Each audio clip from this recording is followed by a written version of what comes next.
So YouTube's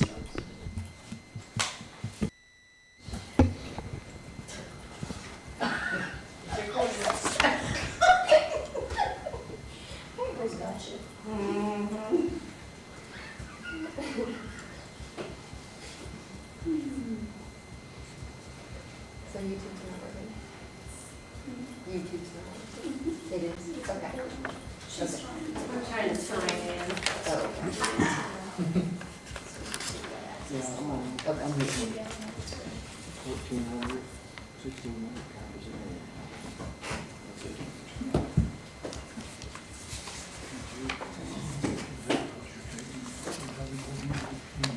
I'm trying to take it. I'm trying to keep it from there.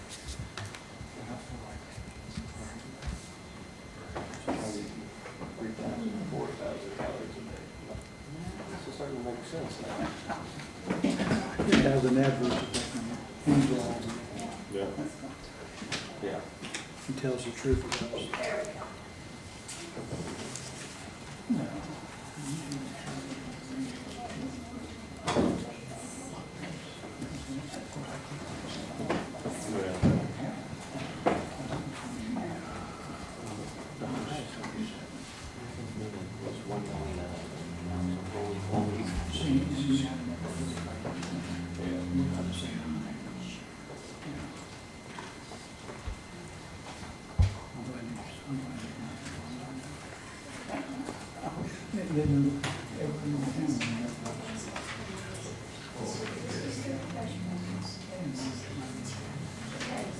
Are we ready?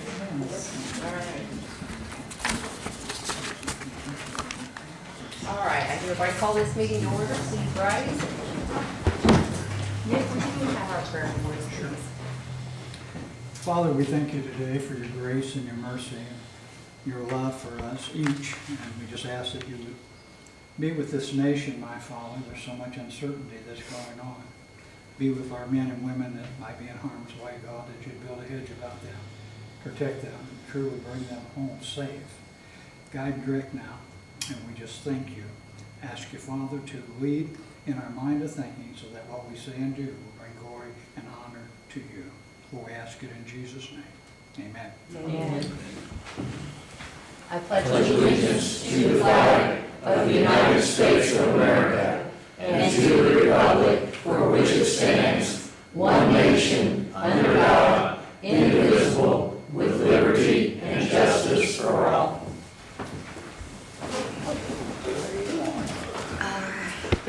If you have not already done so, please sign in. Okay, and we are all in. Okay, approval of minutes. I have asked everybody, please read them before the meeting. I trust you all did so. Are there any corrections or suggestions? I didn't see anything myself. I'll move to approve. I'll say it. All right. Daniel, you made the motion? Yeah. Okay, and seconded by Joe. All those in favor? Motion carried. Thank you.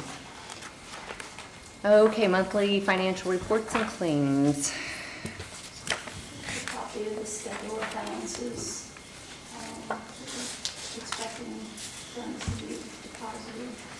I did just for the month of March, so for those of you who are tracking by the month, and then the other one I did in January to obviously we have a payroll today and another claims docket that will reduce them some. In fact, today for the county general fund was $5,999,000 and something, so it's a little less than this. Again, you have copies of all of the claims. If you have any comments or questions, don't hesitate to ask. And I would like, I had asked earlier that we had a review board or a committee that could review funds. I think we're at that point that we've got to have it. We've got, I know of at least 4 funds that will either be in the red or not have enough to support their budget probably before June, let alone by the end of the year. commissioners are aware of one of their departments, they cannot pay payroll or claims out of a negative fund. So we're probably gonna have to act in your May meeting on that particular budget so that we can get the process done, so that there's enough funds to carry them through what you guys decide. There's not a lot of options. Hopefully the weather changing, you'll be able to pick up some of the permits that will bring in some of the funds and help carry it through. But right now, it's 2.5 months and you'll be done.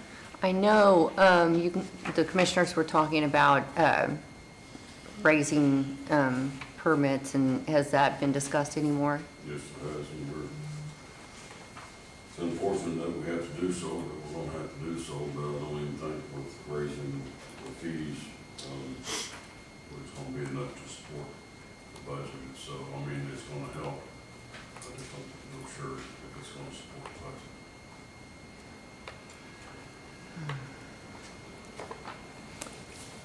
So do we want to come up with a committee to review these and possibly meet with the, A few of you look at it and see what options are, or I will start printing out. This is a sample of what a fund balance looks like. I can start printing them out and mark them up where you're at or what we have, and you can look at them at each meeting. But I definitely need the building department to be on the May agenda.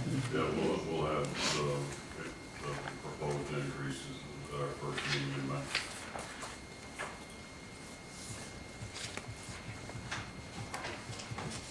So if you want to keep it as a whole, I don't have a problem marking them and sending them. It'll sort of look like what you have on the gel and opioid and that stuff that we're on tonight. So what's the mind of the council? Do we want a committee, or do we want all of us keeping eyes on this? Well, it's going down, what, 10, 11,000 a month? to the building department. Yeah, it's upside down, about 10,000 a month. No. We've got, again, they've spent $35,000 already this year. They only have a current $35,000 balance. This last month, they only brought in $4,908, I think it was. So we're spending $25,000 and $30,000 more than what we're bringing in a month right now. But again, seasons have changed. We'll start picking up hopefully on the building permits and stuff, but not, again, we just gotta make sure we're keeping an eye on them. And we're going to go into the budgeting process. I literally need you guys' permission tonight to go ahead and send out what they call the Form 1s, which is the 2027 budget request. Because due to the new budget 2.0, everything has to be entered by June the 30th in the system, in the state system. So we don't have a choice but to get departments started on them. They are just request only. You will still have your normal budget hearing process in August and decide or move from there, but we still have to get them going. So it's going to be hard on some of these departments that don't have the funds to, you can request it, but you've got to have the balance to show it, or you guys will have to make a decision in the budget hearing whether to move them around or not. And they're working in here saying, it's hot. I haven't been here, but feels good, feels good. It is warm. I just mostly want you to be aware that we've got some funds that not doing good. I Yeah. received from probation today, we received an additional appropriation request for the next month, and it's $40,000 because we've got two patients, or two individuals that we're paying for. You guys have to pay it, you've got to come up with it from somewhere. I do believe she's offered up a grant, but I didn't get the request until today, so it'll be on your next one. I believe the sheriff's department had an inmate that we're going to eventually have to pay for, the one that was in the hospital. There's a huge bill that's coming with that one, so a lot of major expenses getting ready to come down the pipe in the next 30, 60 days. Yeah, we need to keep an eye on these balances. Do we need a motion to allow you to send those out, or just, I mean, I don't need a motion, I mean, I'll send you guys part of your packets, or I'll send them to you every couple of weeks, and well, I mean, your Form 1 that you were oh, the talking. Form 1, I just want direction to send them out to the departments and have them start getting their budgets. I would like to have them back by your June meeting. That gives me a few weeks to get them entered into the state system. But if you want them to have any specific direction, I think in the past we just said if there's any changes or increases to have a letter of request or explanation of it. So I would like the liaisons to meet with their departments and just kind of go over their budgets and see what, you know, what you can help them with as far as making for next year, and you know, kind of see how they're doing this year. I mean, we could kind of do both on that, see how their budget's holding out for this year. And, yeah. The way WOW is set up, we can do the last 3 to 5 years, but definitely we would like to see 25, 26, and request to 27. So I will send out the liaison list again to kind of jog everybody's memory on who you have, and would appreciate, you know, everybody meeting with their departments and discussing budgets with them. So on the building department, is there a commissioner's component to that by ordinance? Let's say, this is just hypothetical, but let's say the commissioners decide that they no longer want a separate department, but they want to have that within the county general.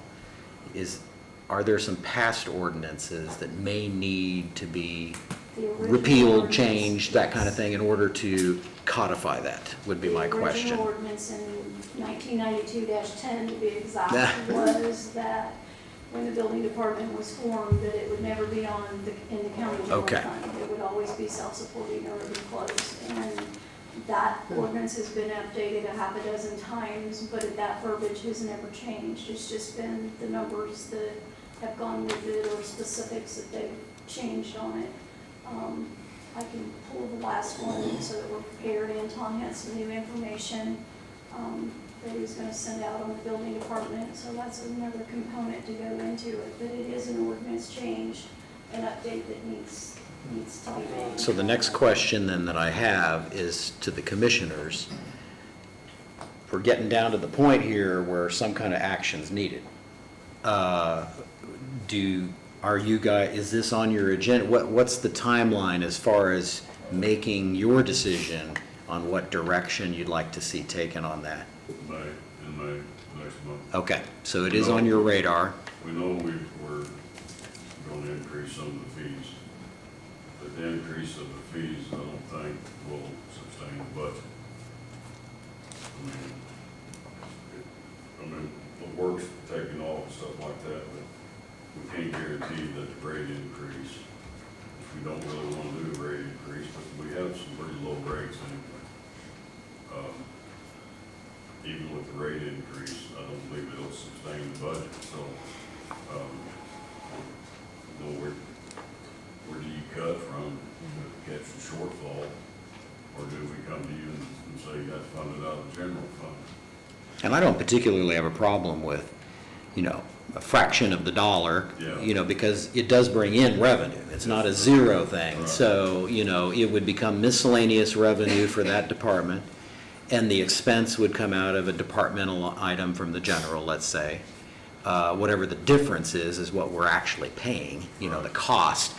But I think Councilman Carroll had mentioned this in the past about, because he's in this business, and you've talked about building fees, and you know other counties' fee schedules, and You pay $2,000 for building permits easily and never blink an eye at it. Per Okay. house. What about, are they not getting as many permits, or people not, or just doing it without getting permits? No, they're, I mean, I think we're getting permits okay. I think our fee for a house is around $300, right? Yeah.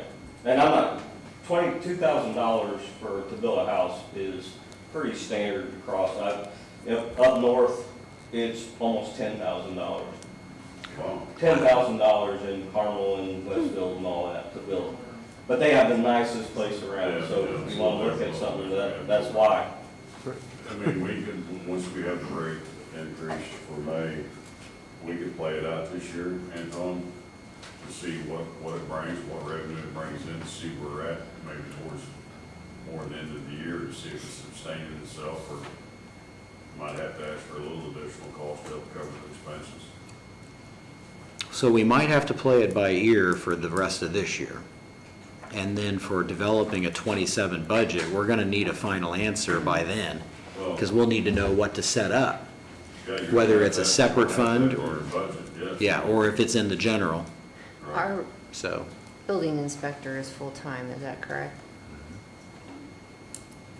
Has there been an analysis done on the time? For instance, thinking through the process from start to finish, what kind of cost components come in on a typical project as far as the time it takes for the inspections and the paperwork and the follow-up and things like that? Has there been any general idea of what it actually costs us per certain permits, permit A, permit B? I would have to get with Heather and ask her Okay. if she has that on a spreadsheet.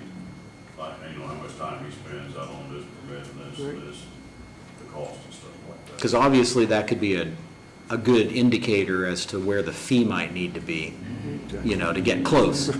I think 2,000 is ridiculous for Owen County. That's very high. I think we do 5 visits. It should be a foundation, footer, concrete, then a framing inspection or a roughing inspection. There's a final, I think there's one else in between there. But- Electrical, maybe? Well, I think that's been a rough end. Madam Chair, is there some of this that could be worked online and we cut back on somebody as far as a personal individual? Could we set this up online where people can buy their permits online? We know the inspector would have to coordinate with that.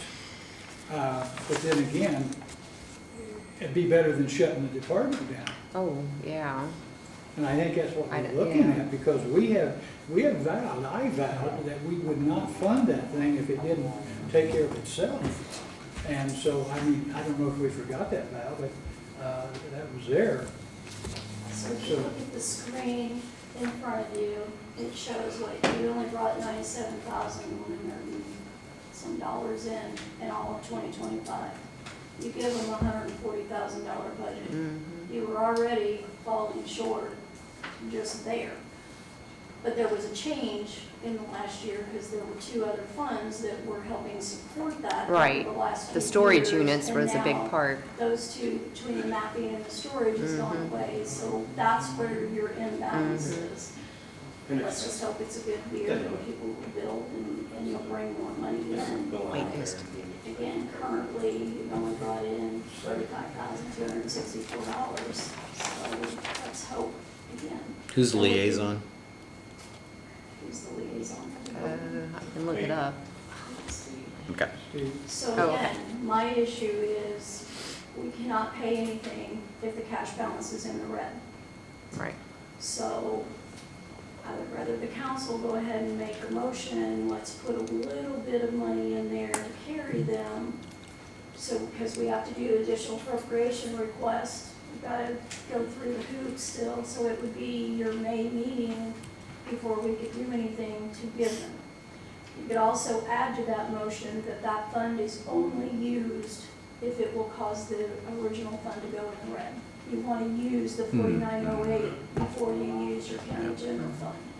But come May or June, if they're in the red, and then we're gonna have to figure out where to pay from them until we temporarily can get money in there. Have you got a dollar amount in mind? Again, you're looking at, right now, they got $113,000 left in their budget between now and the rest of the year with only a $35,000 cash balance. So let's hope they bring in 50, 60,000, maybe we won't need all of that. But my problem is, again, between payroll and claims, you're looking at possibly being in the red if they don't bring in more than $4,900 a month for the next couple of months. It's not gonna be enough to carry them. And they've spent 35 the first 3.5 months of the year. So it's gonna be keeping a close eye on it. If you don't take action tonight, you're gonna have to in your May meeting. There's just not gonna be, that gives the commissioners time to do a review with the staff and where they're at and possibly come up with an ordinance for higher fees to help offset it. But I can't pay it if it's in the red, and I am not getting written up for any other department. I'm getting written up again this year, and I'm not a happy camper, because it's just the way So how much do we we do it. have left? 35, 37,000? 35,874 is your current cash balance. So we'll come to you in May. We'll have our Okay. analysis and our projected cost stuff, see where we're at, then you'll have to make a decision in May whether to do like Sheila said, maybe put a certain amount of money in there, but don't use that, red flag it. Unless it's needed at the end, hopefully we'll be, with the increase of the fee costs, stuff like that, and permits and stuff, hopefully we'll be dragging in enough money, we won't have to use it at all. And if we're at, Building should start picking up. what did we say, 95,000 for the year? Doubling that, doubling our permit, which around 600 is what it would be, then that's 180,000. And that's only at $600. That's still cheap all the way around for 5 inspections. It is. And we want the inspections. Yes, absolutely. We don't want to end up like places that never got inspections. Outside of payroll, what is there to, they spend money on? We've got, they have some mileage, they've got the vehicle now, so that's less than that, just general supplies and permits and legal. I mean, she's already spent 19,000 this year, and most of that is payroll, so. Yeah. Just keeping an eye on stuff, don't spend it if you don't have to, kind of thing. Building should start picking up. Make do without for a little while longer. I know we put the building inspector as full-time to, give that one other person in that office. I was just wondering because if you're just doing building inspections, it's pretty seasonal, I would think. And you would need, again, that's where the commissioners are gonna have to work with them to see what they have, what they're doing. Again, Heather manages her budget. I mean, she really squeezed it last year so that she made it, so I know she's watching and she needs, but they still have to operate too. So, and again, the majority of what has been spent so far has been vehicle, and some mileage, so we just gotta monitor it, that's all. And if I call and say we're in the red, I gotta pay something from somewhere else, then we can get the funds right afterwards, but. Okay. I think we can have a better solution answer in May Okay. for everybody. We'll do what we gotta do. We want to be self-supporting, but like Steve said, he's in the business, but, $2,000 is, a lot of money, but, it was $600 or $800, something like that for all around permits. That doubles their revenue pretty quick. All right, if we've got no more on that, let's go ahead and move on. I'm going to open the public hearing for additional appropriations, and this was advertised from our March meeting.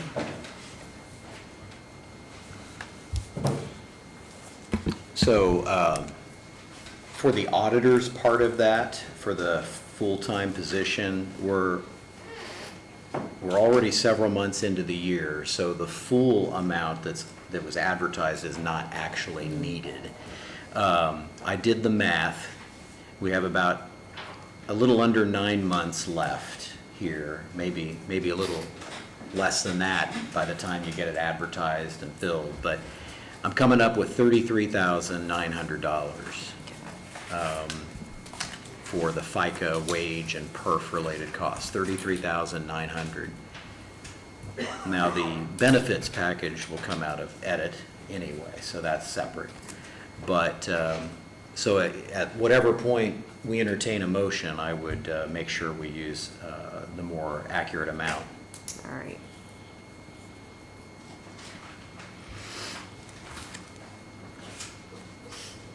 So, the 56,000, did that include the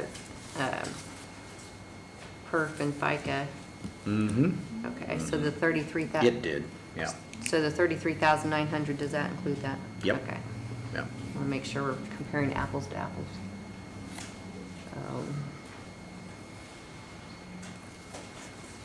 Anybody have any questions on this?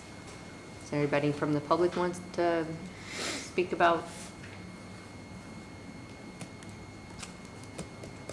Okay. Does anybody want to entertain a motion? And do we want to include in our motion the actual correct amount? In your folder, you have a resolution that has signed, and on that, if you write in the 33,900 next to 56,000, Okay. and then you all have to sign it.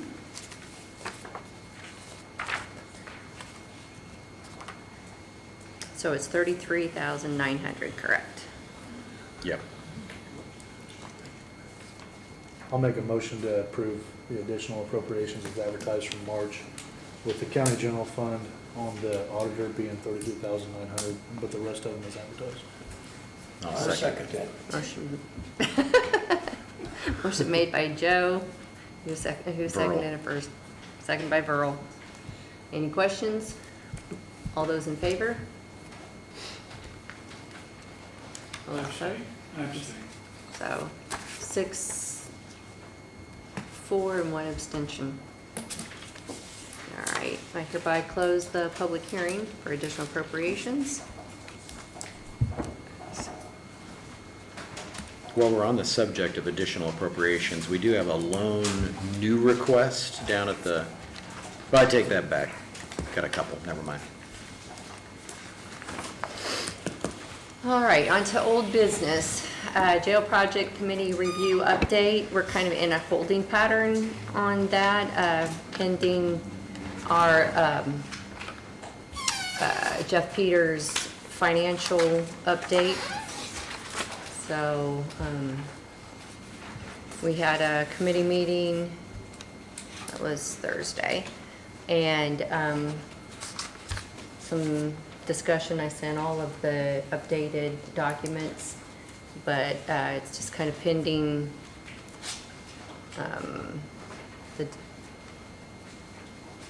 mainly the financials. So, and that should be done, a couple of weeks, I do believe, is what they said.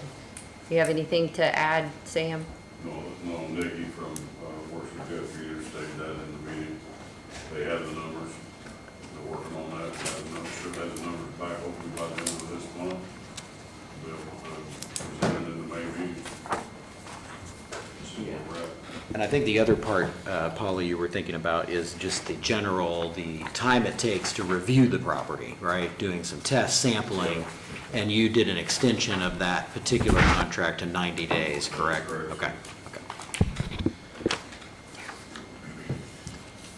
All right, if there's, In your packets, I had, Anton had asked where we were at, the transfers and all the jail balances and yeah, stuff. hey, you want to go over that? That would be good. For correctional facility, 1233 fund, we have $4,303,191.47 balance.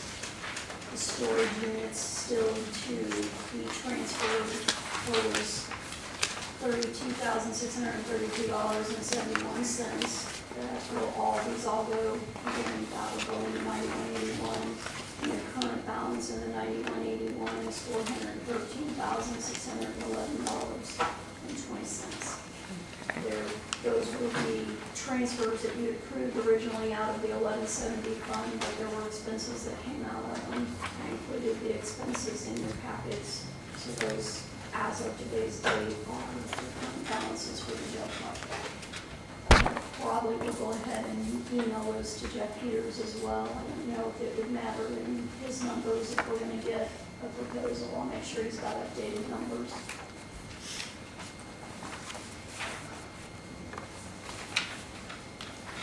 Any more questions or discussion? Okay, moving on to new business. Library board appointments. Anybody from the library? Who's on now? Yours? You know? Yes, I've got it here. Yours? Huh? Yeah, Barb Winters. Windows. And they have recommended that she be reappointed. And what is it, 4 years, I believe is what the term is. So I think she wanted one more appointment and then she was wanting to step down, but she is willing to do another 4 years. You've got the paperwork in your phone. Okay. And some, Yeah. there's 2 copies because they have to have an original and so do I. So that explains that it was back.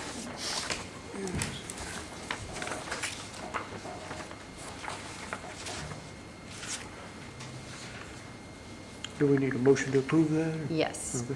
I'll move to approve as requested. Motion made by Daniel. Is there a second? I second. Second by Nick. Any questions? All those in favor? Motion carried. Okay, on,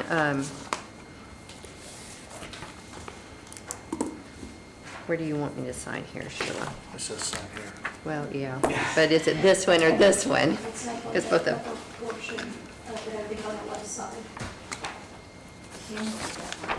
On this, Sheila? On this side? Okay, that's what see, that, I did not.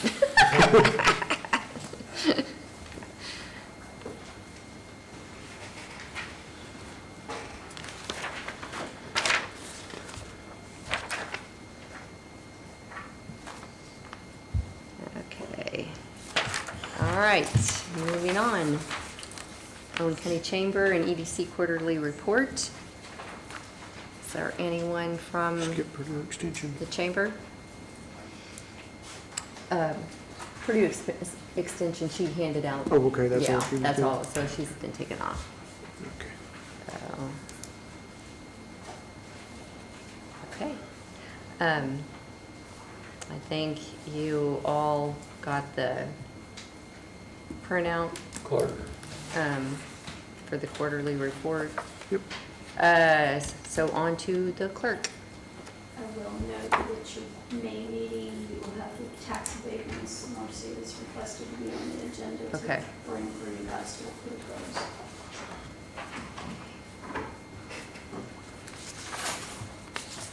I have included a job description and where to pay for additional part-time person in my election process. I believe we have a copy of there. Yeah. And we do pay $49.02. 21 hours a week. So on the job description, whatever the final copy will be, will not make reference to the number of hours per week. We've talked about that, As yeah. assigned. Yep, Yes. and I think you had the latest. I think by the time the packets were prepared, it does currently show 21 hours per week under work schedule, but it's actually going to say as assigned is usually what we use for that particular part of that. And then the date revised and written will be today's date if it's approved. So in whatever motion or action the council takes, be sure to make sure that that's taken into account. And then we'll follow up and make sure you have the original document for that. So my first question is for now, are we looking at this as at the moment, because it is an election year now, and the need is here now, so are we looking at this as just at least for the moment, this year seasonal type of position, or are you thinking about permanency, into the non-election year and so on. I'm looking at keeping that position if possible. They have added so much more comes into our hopper every year that we have to go through. And just we're finding a lot of things that we're cleaning up. And I think it's going to take us a while to clean up what Are you losing an employee as well? No, we just, I mean, I have one person there and it's hard for just one person and myself. And then I also work upstairs plus everything else that I have to do is clerk. And it's, we're running out of hours in the day. I really support this from a 2026 standpoint, and because it is an election year, we're a little behind in not in a negative way, but behind in terms of some of the changes that have been occurring with legislation and some of the additional activity that the department has been seeing. I really prefer not to commit beyond this year. Now, mind you, we have budget hearings anyway. So it's kind of, there's a reset, but I think we should reevaluate this during hearings or workshops and make sure that when we're thinking about 27, that there is actually a need there. I'd want to make sure we do our due diligence, but that's just my opinion, in the discussion. And I think by budget time, you could probably tell some idea of how things are growing, don't you? Oh, yeah. Oh, yeah. Yeah.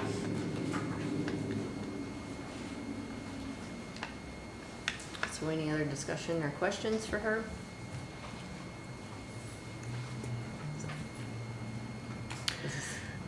Well, I'll make a motion that we allow for the balance of 2026 a part-time position for the clerk's office, classified as presented and adopting a job description as we discussed, and allowing the auditor to advertise out of the fund 4902.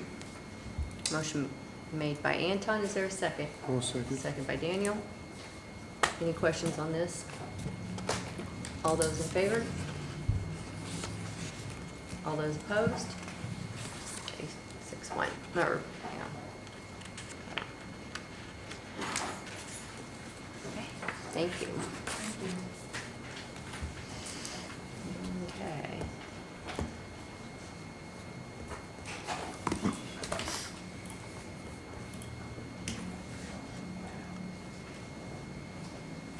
All right, next, Pam.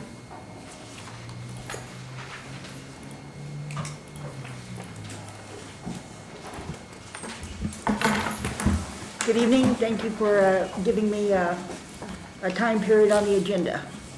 My name is Pam Rogers, and I wanted to, first of all, get some clarification to some misinformation that one way or another, I believe, got dispersed amongst council. And this is in regards to a follow-up to the clerk's office regarding the county election board, the complaints I filed, and what has been alluded to as unnecessary expenses. You have a document that I passed out, and I just want to go through and hit a few of these key points, so it's actually in record. Madam Chair, I question whether is there not litigation going on in regards to what she's talking about? And is this proper to be brought up in front of the council tonight when that litigation is going on? There is no litigation going on at this point between me and the county or the county election board, which I wanted to make sure, which is included in this document, to explain that. So Was there litigation? there was no litigation. There's never been litigation? There's never been litigation.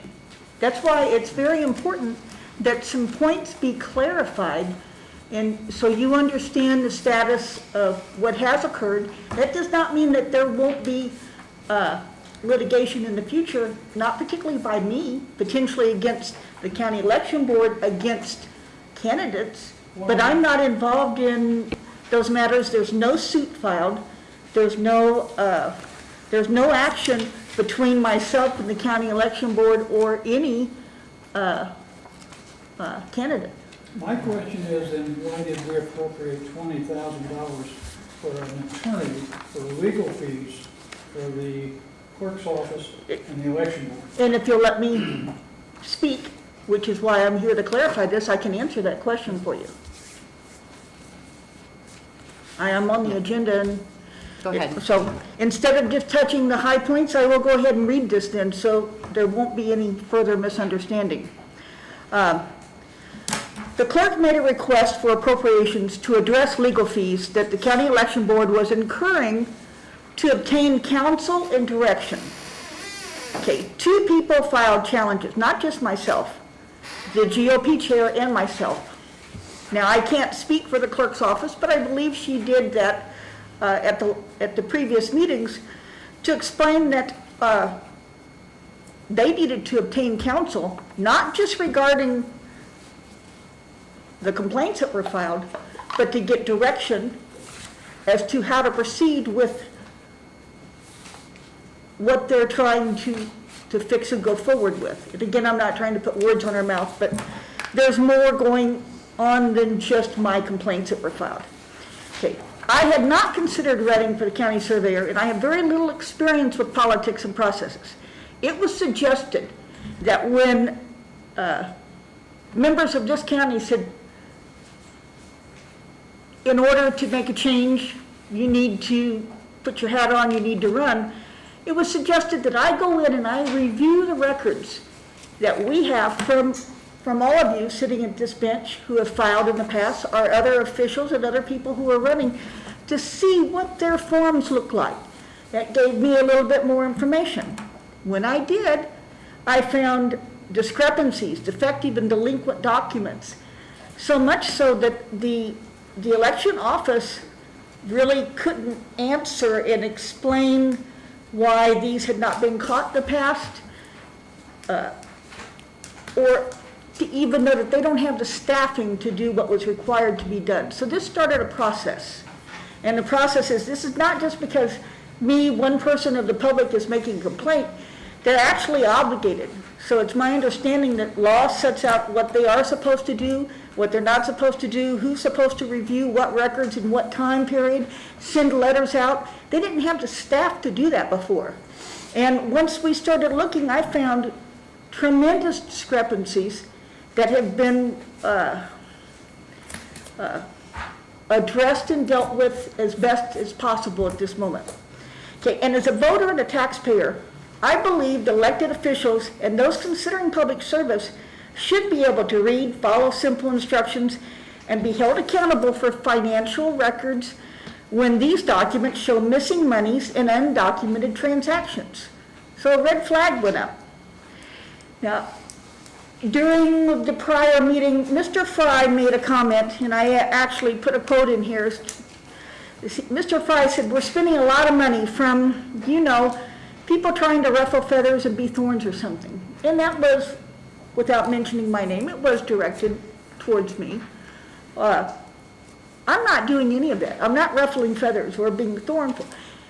I'm just trying to make sure that I understand the process and that the county and our officials are held to accountability.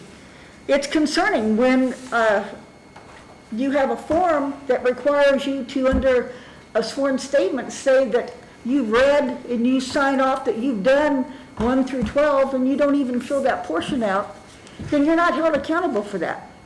So going back to my statement, then Norm Warner came and said he was told that a person challenging us was also sitting with the lawyer. I never sat with the attorney.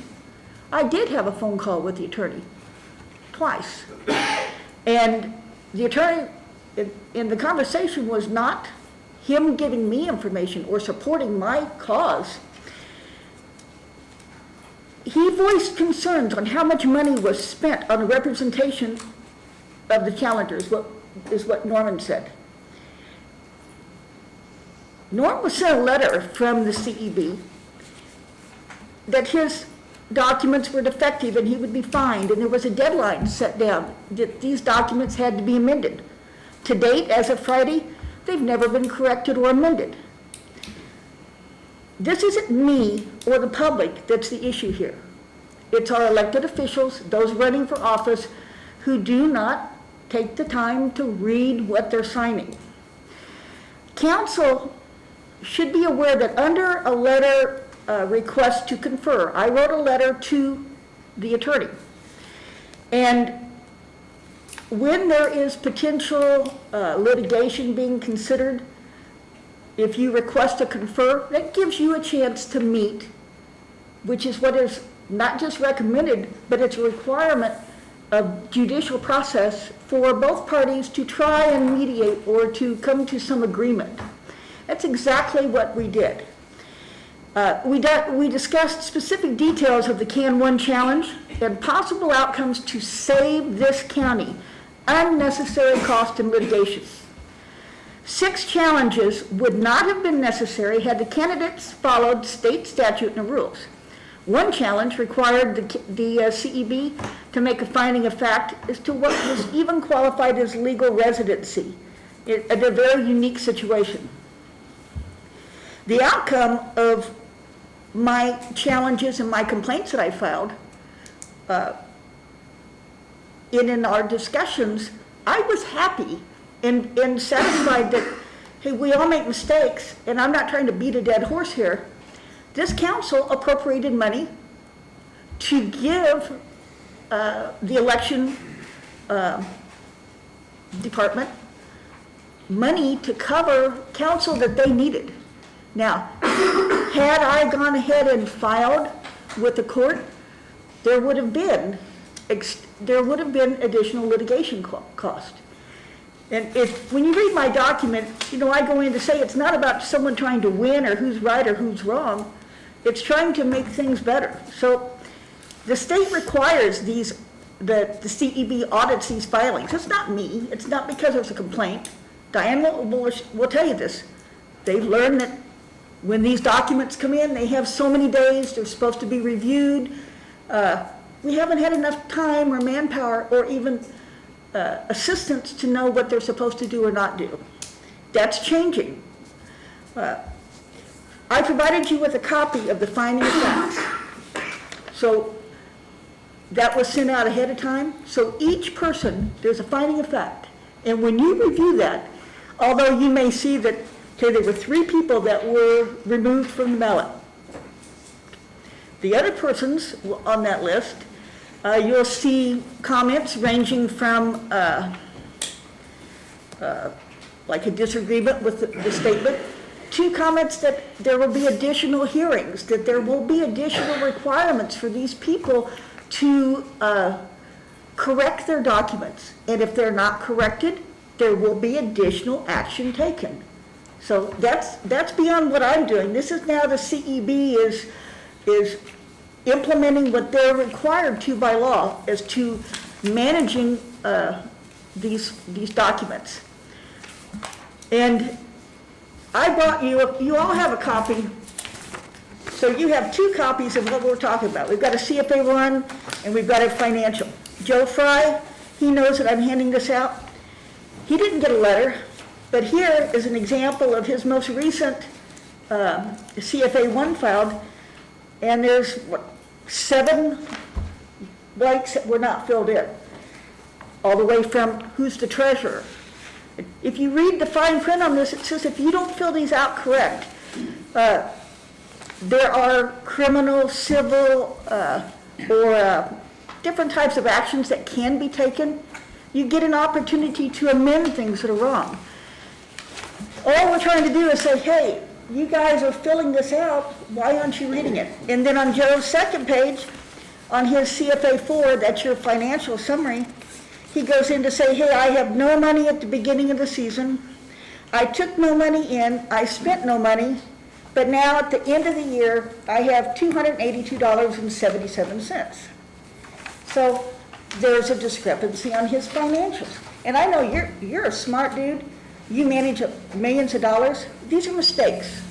This isn't you've done something criminal, but it's your next report that you file.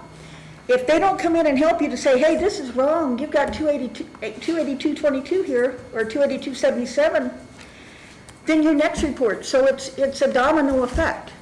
That's why the CEB is supposed to be auditing this.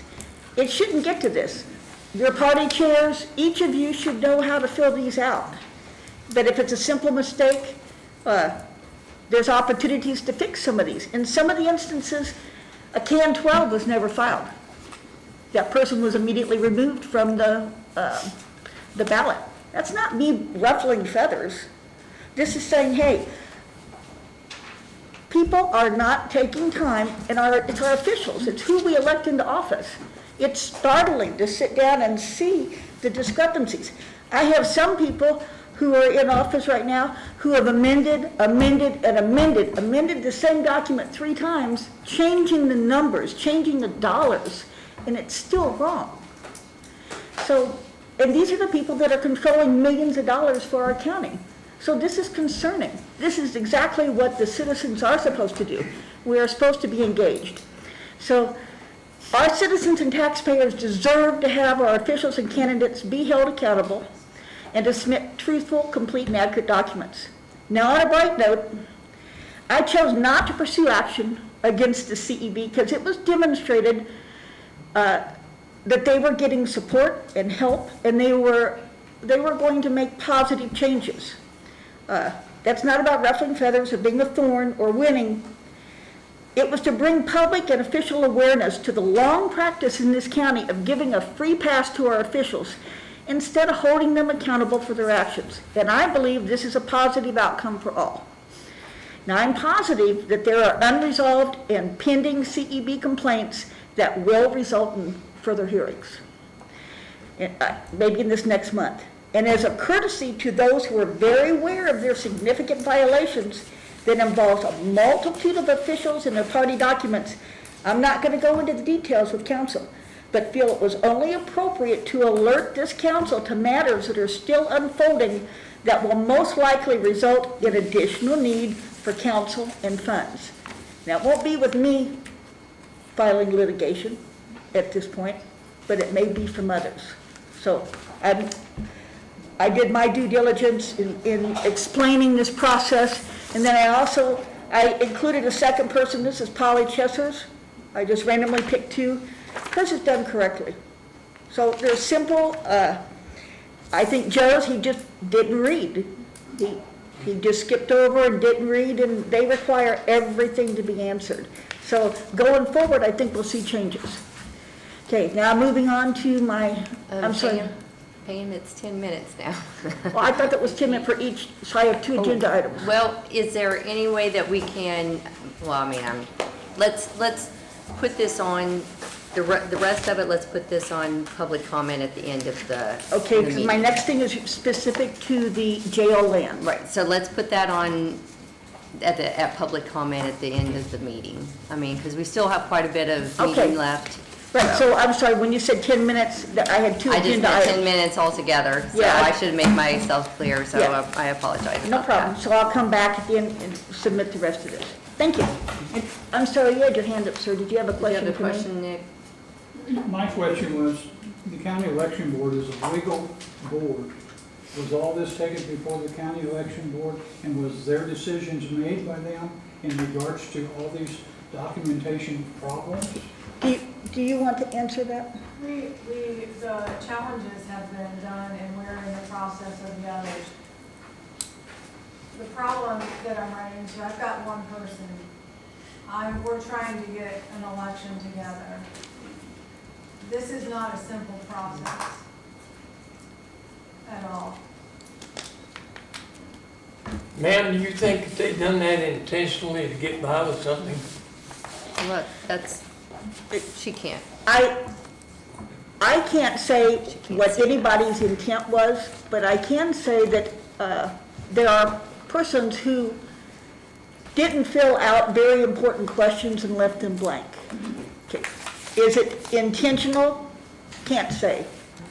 Is when the finances get changed multiple times and they still don't add up, so they're changing numbers again to try and make the pennies, that's intentional, but is it criminal or malicious? I can't say. That's not for me. That is for the county election board and the professionals to do. I've made the reports, and there's other reports coming in, there's other complaints that can't be completed until this Friday deadline. Okay. All right, let's move on. Women's Recovery Facility proposal.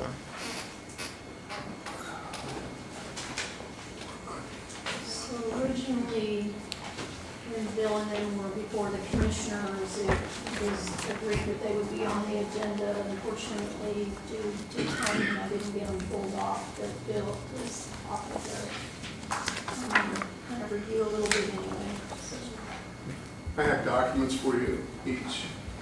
Thank you for the opportunity. And I won't go over each one of these documents, they're what I shared with the commissioners, so I'll share them with you as well. they have it in their packet. You guys already have them in your I packet? can- Disregard. I won't give any more of those. Save it, Terry. So thank you for the opportunity. I did go to the commissioners, and I was a representative of DART. And ma'am, gentlemen, thank you for taking the time to listen to me. DART is Owen County DART Drug Alcohol Resource Team. So I'm a member of that group as the law enforcement portion of it.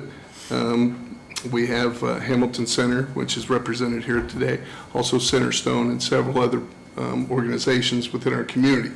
The objective of DART is to build resources to battle against our addiction issues that we have here in this county.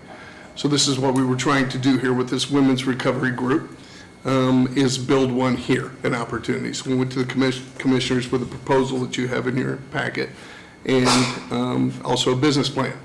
And it became fully funded. $150,000 is what we asked for, and it became fully funded after that evening of discussion. So that's where we're at today, and with that being fully funded, I have nothing to ask this council for with that, because that is what we were requesting to begin this. I did ask for 2 years of that funding to come from the opioid settlement monies to begin this facility. Ma'am, gentlemen, we have nothing here in this county. As a law enforcement officer of 40 years, it does me no good to do law enforcement if we have nothing to offer somebody to get their feet back on the ground. Getting their feet back on the ground and seeing someone who's reestablished their families and walked away from the addiction issues is the greatest applause I've ever been able to give. So that is why I went to the commissioners. I'm very blessed that they said yes. Since then, we have actually formed another group that's Dottie's Refuge is what this will be called, this Women's Recovery. And we formed another board. I sit on the president of that board for Dottie's Refuge. We have actually went ahead and hired a director to get them started on writing policies, intake procedures, and et cetera that is needed for this women's facility. The building that we are acquiring as a lease agreement is just north on 231, just behind those storage facilities. There is a small church back there. It's owned by Lifeway Baptist Church. It used to be called Dottie's Refuge. Dottie's Refuge was actually ran by volunteers. And if you guys understand volunteers, it works great for a little bit, but it loses its function. We tried to build this so that it actually has structure, and structure meaning that it has 3 paid positions to it. That's most of the $150,000, leaving a budget also of $40,000 after wages are paid to handle food and et cetera. That director that we hired is a graduate 13 years ago and has put her feet on the ground, has now worked for Stability First, which is a women's organization in Morgan County, and she is a coordinator there. We actually got her from there. So she has a lot of experience working with women's recovery. So I think we are blessed with where we're at. There has been some question mark that came up today about that $150,000 and whether there's enough to pay my position, which is also paid through opioid settlement monies through the county sheriff's department, and whether there's enough money to cover both. I think that's my question. Yes, and I don't have an answer for you, but I did bring the sheriff along. He actually came.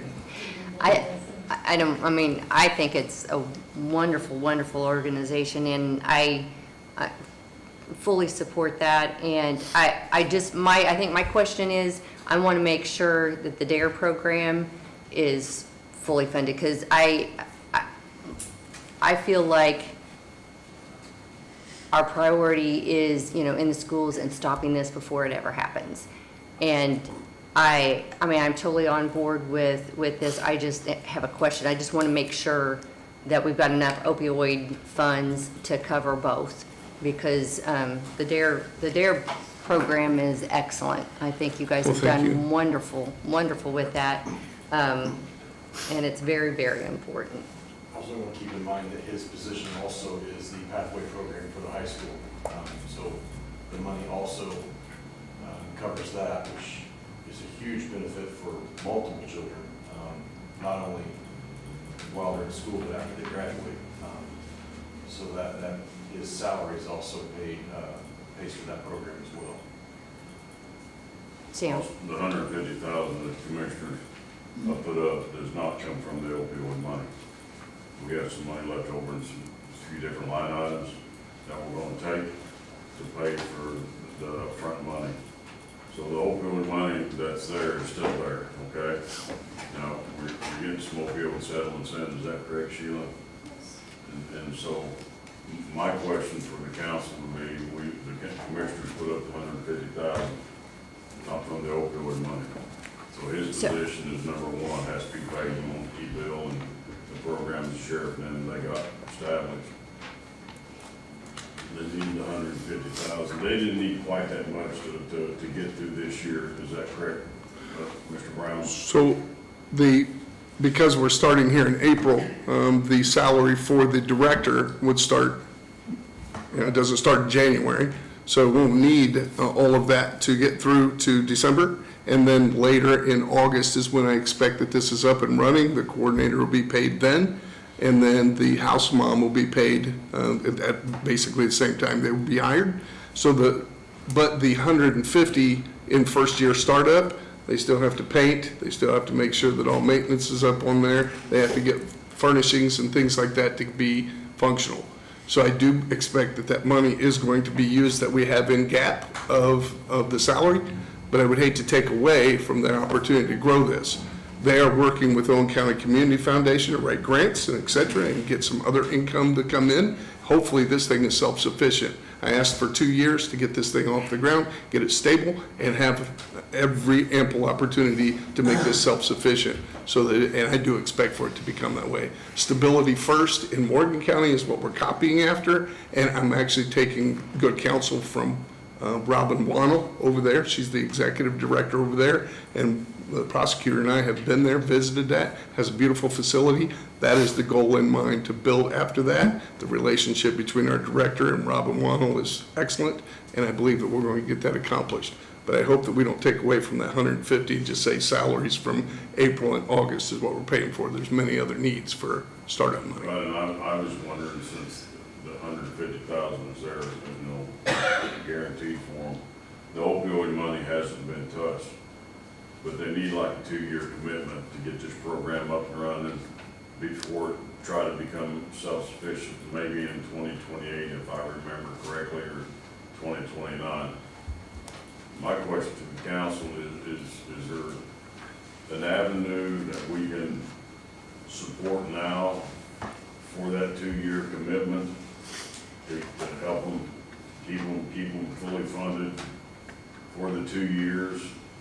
And to see if they become self-sufficient in 2028, does the commissioners need to put a line item in their budget when it comes budget time for this? Because they need 2 years, and I want, I think it's a great program, excellent program.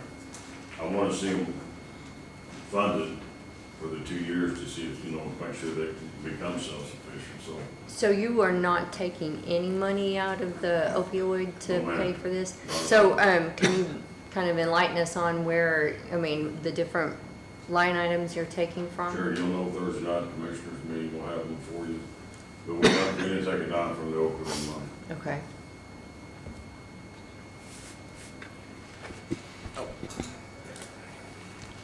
Mr. Brown, I have a question.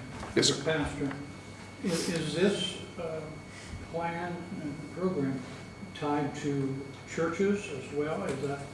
Is there a benefit here, or is there a benefit that churches could use or help with or associated with? So I will tell you that it will be faith-based. And being that faith-based organization, is because of Lifeway Baptist Church having that building, and I say we were copying off of Stability First and their successes. That is also a faith-based organization. We have absolute 100% support from the Hamilton Center and Centerstone in the direction that this is going, and they know Robin Wannell from over there. I want to copy success, I don't want to copy failure, so actually seeing their success. They actually have 2 facilities over there in Morgan County, a men's group and a women's group. Robin is the executive director over both. Each one of those have a director, each one of them have a coordinator, and each one of them have a house mom or house dad. That's what copy we're wanting to do. Robin Wannell is the one who suggested all of these steps. Certainly want to follow success. Did that answer your question, sir? Thank you. Thank you. Yes, I yeah. appreciate that. Okay, You're question welcome. for you. Faith-based, I appreciate that. Yes. You mentioned that you have the support of the Hamilton Center and the Centerstone, but the big people that would, the decision makers in this would be the prosecutor's office and the circuit court, correct? So the prosecutor and I have worked very hard, and we've set up many meetings that we've had together in discussing the opportunity of court order versus sending a person to jail on drug-related charges and trying to get court order into these treatment programs. Instead of having the revolving door that I'm used to in 40 years, arrest the person, put them in jail, get them out, arrest the person, put them in jail, that revolving door needs to stop. These people need treatment. They need the treatment that works and a long-term program that puts their feet back on the ground. The benefit is long overdue, and it actually saves this county money in what we're spending over there at the jail. It also saves money to people and puts families back together, which we all desire. There's not a household you can drive by that hasn't been affected by addiction somewhere in their family, whether it be an uncle, cousin, nephew, brother, somebody has been affected by addiction, and it's time to stop. Did you have a question? Andy? Yes, I do. So, yeah, it sounds like a great program, and it's good. And for disclosure, my daughter's on this DART Yes. committee, so I would not be able to participate in a vote. But the commissioner lost me when he said that something, and they've already come up with some way to fund this. I thought we were using opioid money, now we're not. Where would this be paid for? Sheila, you got any of those phone items there in front of you? So the 2 opioid funds, during the meeting I was asked, they did talk about the opioid fund and they asked what was available. I had said 75,000, there was enough between the restricted and unrestricted and a couple other places.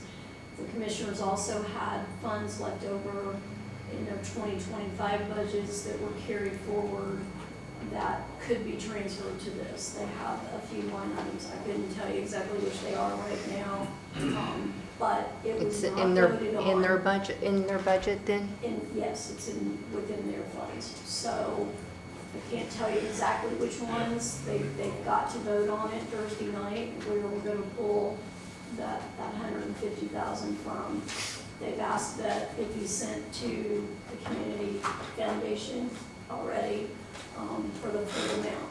So I guess it would be like anything else. If we don't have the full amount, do you reduce what hasn't been spent the first 40 months of the year? The only thing that I promised in that meeting, and Bill had made the comment, was making sure he didn't work himself out of job.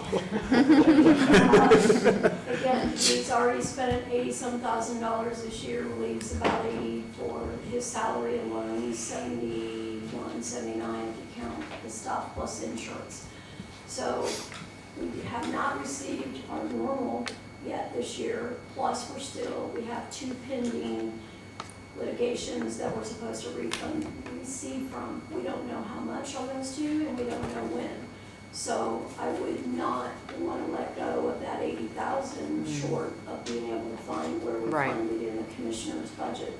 That would be the only difference, is to make sure and maintain his position as well. I'll do my best. I can try and come up with the numbers tomorrow, and again, the commissioners actually have to vote on to tell me what line items and what funds to pull them from. And that- We didn't want to spend all the opioid money down to the wire, but wanted to see this project funded, so we got, and I don't have line item, I guess you could throw them with some leftover money, and then we thought this would be a good cause to put that money towards. So we have two opioid funds. One of them is restricted and one is unrestricted. And I think that Deputy Brown's position is paid from the restricted fund, if I'm not mistaken. It is. Fund 1237, and that has a pretty decent cash balance. The unrestricted fund has 62,000 in it, and that can be used for any purpose, correct? It can. Sometimes the names don't always jive, but. Right, yeah, that one is flexible, you can use it for anything. However, you have EMS is pending $10,967, I think. And then you also have the coroner's office that has 13,000 and something like that. So there's only like 35,000 left out of That's that 12. uncommitted. Correct. But both of the funds, I mean, that have the balance together, I mean, we came up with 122,842, both of them together. That's not been committed, so. Plus the town contributes towards the 1237, is that correct? They have once. They have once. Is that an annual commitment? I'm looking at our town board member. that's I'm not attending. positive to that point. Okay. Because, that's extremely vital on a regular basis to keep this position funded. Otherwise, it's gonna run out of money. In the past, they donated the restricted funds because they don't have any programs Right. that match the criteria for. And I think that's awesome. But I think it should continue if we're gonna continue having that position. But I still don't understand how the commissioners from, we're here in April and we have money from last year's budget Yeah, that's I'm not kind of committed and we're confused on that somehow too. moving it around. I mean, the concern I have, and I'm gonna take this particular request out of the equation, I don't care who it is or what organization, but from a financial standpoint, when we're making financial decisions based on cash balances, intake, outtake, now suddenly we have $150,000 of money that's in that big picture that is now being redirected without a vote, without a hearing. I have a problem with that. I have concerns with that. And I want to know more about how this is happening in order to feel more comfortable with it.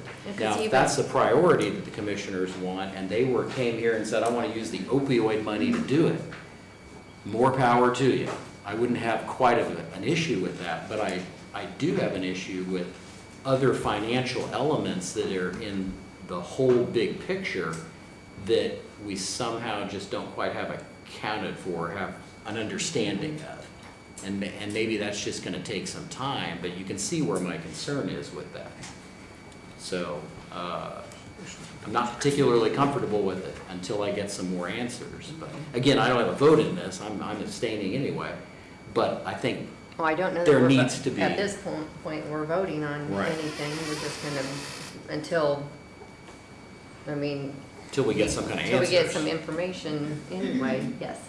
Nick? Are you stating that we will not take action on this tonight? No, this is informational purposes only right now because we don't even, it's not even coming from the opioid funds or, we're not quite sure where Okay, it's so you're coming not ready from. you're not ready for a motion? No, It's gonna be a commissioner side vote or something. Well, I think to say, there's nothing to be voting on right now. So, I think it's a good deal. I do think that some of it will end up coming from the opioid. That is what we were looking at during the discussion. that's what I thought. One of the 100,000, they had money left in, I think it's 8953 OATCF fund. Is that, that's where There's the, $17,000 that's left in there that can be used toward it. Again, I'll have to go back and look at the funds and what we carried forward. Some of the stuff that they carried forward was for some of the other projects, or they had a couple of things going on that they were bringing it forward for. It would require, with that money, a possible transfer. There is no way that we can send the money to the foundation. There's no way before the May meeting, because again, they've got to vote on it. Thursday, they have to look at it. It needs to come back. If they have to do transfers, all transfers have to go through the council. I will pull where they're looking from. Yeah, We want to do it right. We're not Yeah, doing it right. I want it documented, I want a report. I think if that had been done initially, we might have not been in this weird situation here. I think that we need to do a better job having things spelled out and just communicating, hey, we're gonna take it from X, Y, and Z. This is how we're gonna pay for it. There's a big difference with that if that was already in the packet instead of just a blind update and then, oh, we're taking it from over here, but we're not gonna be able to tell you till Thursday. That, you can see how that creates a little bit of I didn't bring a, the funds with me tonight, I should have brought them. that would have been, yes. But let's hope that with Sheila's help, we can get that, kind of fill in the gaps would be great. Again, nothing against this project, and sorry you're in the middle of this discussion, but I just think we need to do a little better job with the communication on documentation. May I get some clarification? Pardon? May I get some clarification? Yes. So I just listened to what I heard there. I have a person who's starting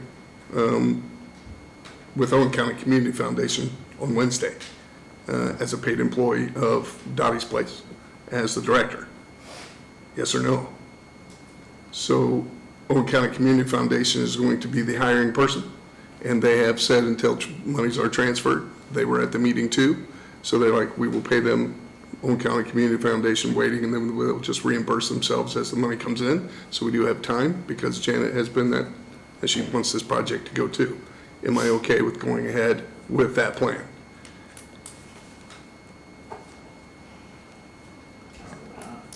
Yeah, I mean, I would say that, I mean, that person's salary is, I would think would be able to be funded by the opioid funds. I guess I'm just at a loss, because I had all my numbers here, you know, on the unrestricted and the restricted opioid funds, and then to know that it's gonna be funded by something else has just kind of got me at a loss right now, so, but there's enough money in the opioid funds that would fund that position, so, I mean, but I don't know that there's anything that we need to take, any action we need to take for that. Because the opioid funds is commissioner driven as well. So, I mean, That is correct, and we're not trying to step out of line by no means whatsoever. We had some money collected, some funds, and we calculated we'd have enough to fund this without touching the opioid money, so there would be some left over, you know what I'm saying, for maybe 2027. I understand that Anton's concern, but Bill's asking the question. I mean, from the commissioner's standpoint, I proceed with what he's already got going. We'll get you the fund numbers. You get the money transferred, or however we need to do it, and that money will be there. We didn't want to touch the opioid money because we didn't know how much more we were going to have coming in. We got possibly other commitments for that opioid money, so we didn't want to draw it down to nothing. We thought maybe that would be a good reserve to help fund this program for 2027. That was our intention. That was our intention. Not, don't deceive me or trying to hide anything whatsoever. I'm still learning my basics about things too, but we was hoping that leaving that opioid money would be something that the Commissioners Council could fund this program for 2027 in its entirety. That's our goal. If that makes sense. If I can inform the council as well, so there was a new state law that was established that we can utilize money that is not spent in inmates' trust funds. When an inmate has a trust fund and they are bonded out of jail, they get out of jail, they do their time, whatever, and there's still money on the books that they don't want to deal with, that they can sign that money over to a charitable organization of our choice, as long as we annotate what that organization is, and we've created the form. And so any of the money that the inmates decide that they don't want back out of the trust fund will be also donated to the Dotties. That'd be nice. Nick? Madam Chair, in light of all that's been said, apparently there is enough money to fund this program. It's just a matter of putting it all together. I understand what Anton said, and I realize and I appreciate his statement. I would just like to say, I'm thinking the gentleman is wanting some kind of verification from the council that we're going to make this happen for you. I'd like to make a vote just in support. We don't know how the finances is going to work out. Looks like the commissioners are involved as well. But if he wants the support from the 7 council members, I'm willing to make a motion that we give him that support, providing the funds work out. Okay, so, okay, state your, All I'm stating is, we're telling him, Okay. as a vote from the council, you've got our support, we know the funds, there's some work there to be done. But it sounds like there's enough funds there to make it happen. And so that gives him a heads up and an okay to go ahead and proceed. It might be next month before it takes place or happens as far as the finances getting to him. And then again, Sheila might be able to, I don't know. I think this is a catch-22 moment, but I think I'd like for him to know, at least, yes, I think this is a good project, and I'm willing to support it. I don't know about the rest, but I made a motion to that point. so basically your motion is on the council support on this program. Yes, Because right now, we're not able to address the funding at this point. that's So, right. Amen. Okay. Yes. Is there a second? I support. So seconded by Steve. Okay, all those in support of this? I'm assuming. You can be in support. I'm abstaining. I have to. Can I make a comment as the auditor? We have to vote here in the middle here. What was the final? Yeah, 6. yeah, 6-1, the 6 and 1 abstention. Sheila But wanted to say. my thing was that I didn't think we would, at this point, needed to make a vote on, for your go-ahead, because even the opioid funds would support your position that you were already ready to hire We for. basically have to August before we have to worry about any furnishings or painting or anything to get that building ready to go. From here to August, she's putting together policies and building a relationship within the community, becoming the face of this organization and begin to advertise. So I don't think there will be much money spent outside of her salary up until that moment. I'll You take guys- full responsibility on that, because I thought I was doing the right thing, you know, and I do get the cart before the horse sometimes, which we won't go into that, but I thought we were doing the right thing, because we had some extra money to go ahead and present that, so we didn't use it there. I'll make sure you just get the line items, fund change, transfers, whatever, and there is money there to support the program. We was just hoping that the money we didn't spend out of opioid funds would support it for 2027. That's the one part. I don't have anything for Thank you. Thank you. Sure you got an answer, right? If I can make a comment? Yes, Sheila's gonna make. Yes. So when it was discussed in the commissioners meeting, opioid was the constant word that was used there. And I think, again, I Yeah, was that's what, asked, yeah, I was asked what was available, and I said 75,000, thinking that that would be part of it. Never knew that they were going to say the full amount. I would like to be able to at least commit at least her salary out of the opioid money. I think they both deserve that, walking out of here. Mhm. That's and- kind of what and I doing was, that. It's there, it's available. We know there's more money that is going to come in to help offset. That will still leave a full 2027 budget for your position as the DARE officer. We'll fund that until we can come up with the others, but I feel he deserves an answer walking out of here tonight, because it was committed to be able to in hiring somebody. That's probably a good comment, but I don't want to touch it. So with the extra monies that will come up with the line items, if you go ahead and fund it through the opioid now, if that's what you need to do, that extra money is that correct, Sheila? I mean, you could use the 150 that's No, out of all. no, that's not what you can't. said, the 75,000. The 75 would be between the restricted and the unrestricted would go toward it, and the 17, I know for sure, in the other fund that we have. That We can't, again, that was half of it. I just want him to be able to walk out here and know it's okay to hire her and come in on Wednesday, and that we're gonna do everything we can to come up with the rest of it out of your other line items. She is making a big change here too, and I thank you for that, because I was very confident that she's making this big move, and I want her to be comfortable in that move. So thank you for that very much. Madam Chair. Owen County Community Foundation's been wonderful, by the way, and they've been They're awesome wonderful. in supporting this, and I think this thing will grow. So I think Owen County Community Foundation will make sure it grows. I'm gonna take your, thank you. And just a real quick follow-up. Oh, yeah, I don't need to build. So you mentioned 75, Sheila. You got 75, you already have another 17. You've got another, you mentioned another 16 or 17 out of the other fund. Well, now we're over 100,000 of the 150. That's most of the funding, Right, right? So it's more than half. right. Okay, just want to make sure I was reading that right. Sheila, you would like to see a motion made in regard to, okay, fine.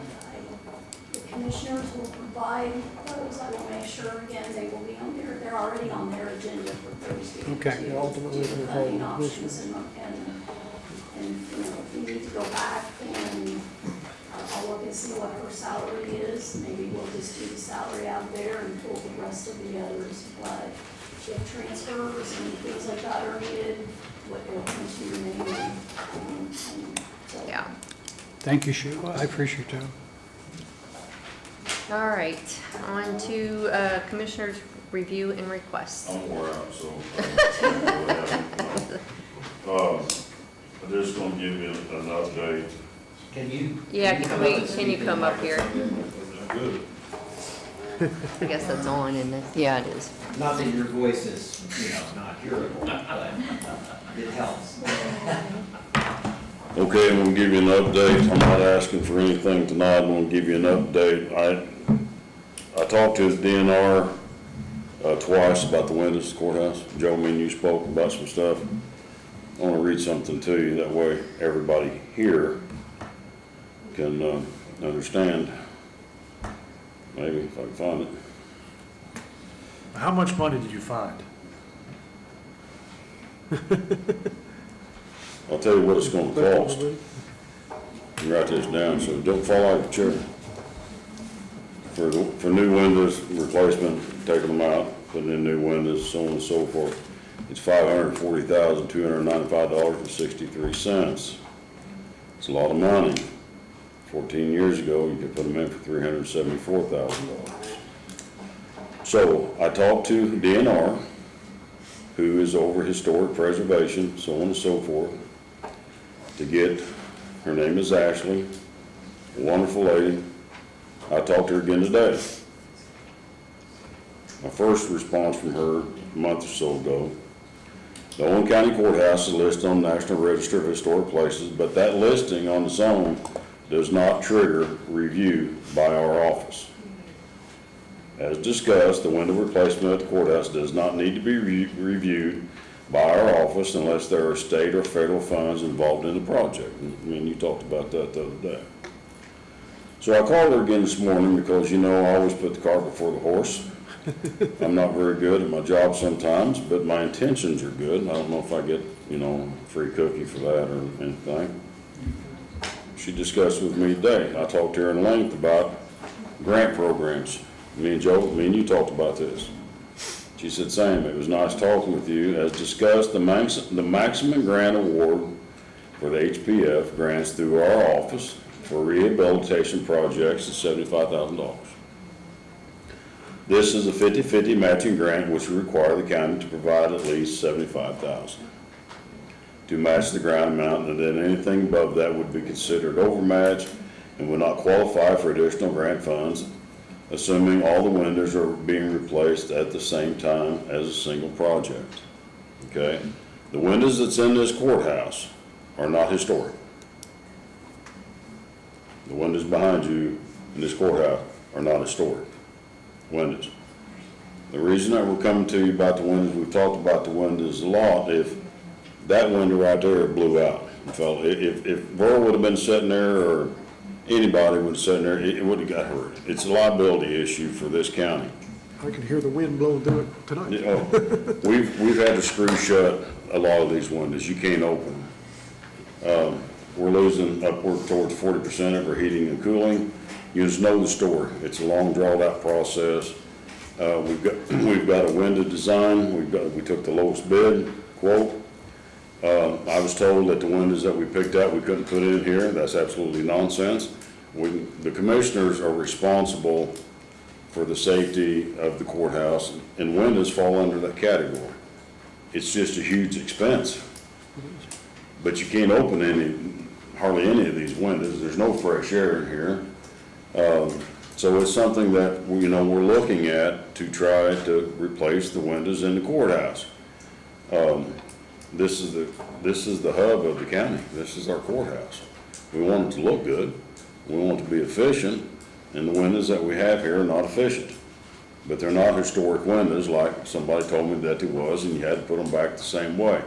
You don't unless you go through a grant program, but most grant programs they only get so much funding, like I read to you here, matching grants.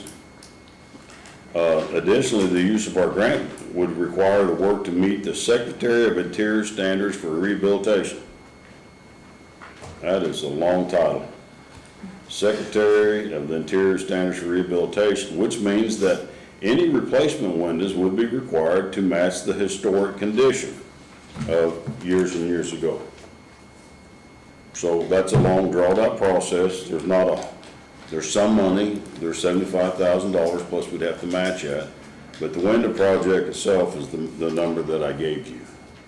Now, I'm going to review a couple more things with Ashley here in the next couple days to see what other processes there may be. She's very helpful.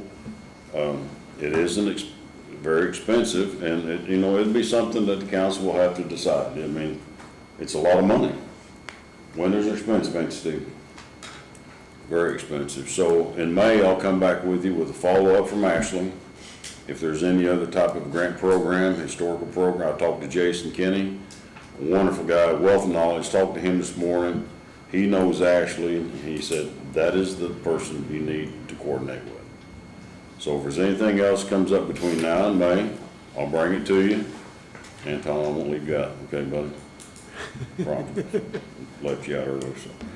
Bring it to, yes. I spoke to you, the Washington County is Yes. actively trying to replace the windows in their courthouse. Mhm. The EMA director wrote a 75-25 matching grant Mhm. down there through a rural grant writing. I don't know the name of it. So she's gonna give me the information. Good. So there is possible more money there for that. And Ashley's gonna dig into stuff too, to see if there's anything else to help offset the cost. But that is the amount that we're kind of looking at, is that $540,000 to replace all the windows in the courthouse. Is Ashley with the Division of Historic Preservation and Archaeology? Ashley Thomas, Indiana Department of Natural Resource Division, Historic Preservation and Archaeology, absolutely right here. So wealth of knowledge. She was very helpful today. She said she'd send me some more, maybe opportunities in the grant, maybe it'd be a little more beneficial to us. If not, we'll know come May, and then we'll know where we sit with the money. What about also the energy efficiency component to this? You mentioned savings, which I think would no doubt exist. Oh, absolutely. If you were to replace every window in this building, you're gonna experience something, decent, I would say. Mhm. So it'd be nice to have some kind of an estimation or figure on that as well when you're working through this, because I think from a public standpoint, you know how it goes. Folks hear about things and they're like, Sure. spending money on this, spending Yes, money on that. absolutely. But if you come back and you did your diligence on, well, we've got grant money now, or we have offsets, and by the way, over the next 10, Yes. 20 years, you're gonna save X on keeping this place heated and cooled, that makes a much better presentation or a Absolutely. difference, if you And we'll have all will, in that, selling yeah. the project. I if won't that makes ask you for sense. no money until we have all that. Yeah, I think that'd be an important part to include in the mix, not just the grant side, Right. but then also the savings side moving forward. That's a pretty good chunk, I I would believe our imagine. utility cost is $35,000 a month here. Well, you could get an efficiency report Yeah. done, although it costs money. Because they'll come in and they'll do the adjustments, they'll take. Yeah, that's probably, the a scans, part of do that. everything. Or See, we we put that did money that. towards new windows. Years ago, Steve, 'cause Yeah. we turned in 2 different quotes years ago, and we did that study. That would be good. Yeah. Mark Because come they can in, tell you, by going to this grade, it's gonna save this, by this grade, it's gonna Yeah. save this, and by, yeah. Because there So might that be does some cost variance. money. There might be some variance. Yeah. And there might be a sweet spot between the type of product that's being put in and the energy savings. we'll make sure we have all the details, so we're not asking for nothing, not, I just want to give you the update of what we Well, found good, out. good job on the subject. Thank you, Sam. Yep. All right. Town of Spencer. Okay, Evan. I'm Evan McCallum. I'm the Vice President for the Spencer Town Council. John wanted to be here, the president tonight. He had a minor operation. I've spoken with him. He's doing well, recovering nicely. Here's a letter that he wrote. Copy here. He found it in his heart to finance some of this little project. Well, it is, it's an ask and an offer. I'll go ahead and tell you what we're doing here.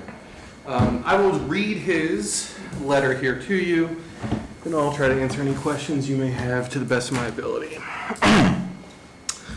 To the Owen County Council. Greetings from the town of Spencer. We would like to talk about the sewer project that will allow the Owen County Jail to hook onto our current sewer system.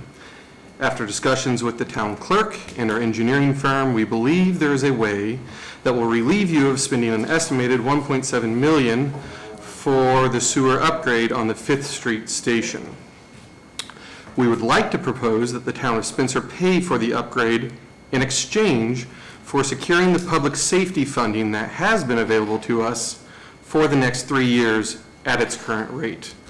We believe that this proposal would benefit both the county and the town greatly, as you would have complete access to the sewer system with no expense, and we would be able to keep our current budget as it is with the public safety funds. Thank you for your consideration.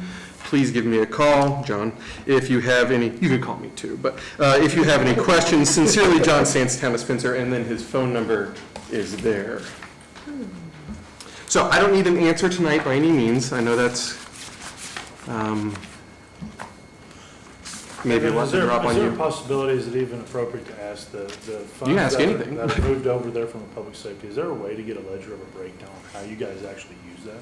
Yeah, Cheryl, the clerk, would be able to answer that much more specifically. I can answer to the point that a lot of that is used for the Spencer Police Department, and then it also goes to the fire territory as well.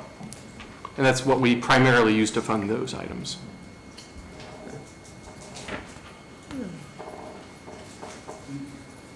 So you say John's, Yeah, John's doing fine. I spoke with him around 4 o'clock, I think.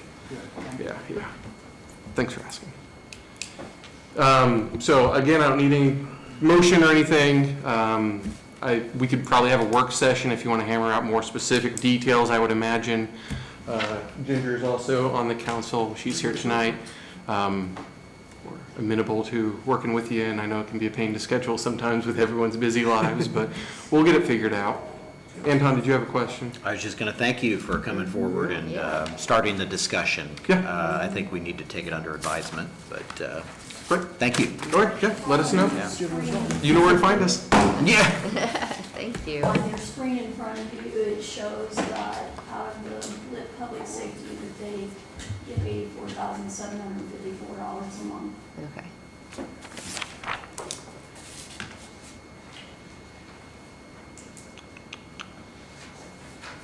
So 84,754.92, is that the one right there? Yeah.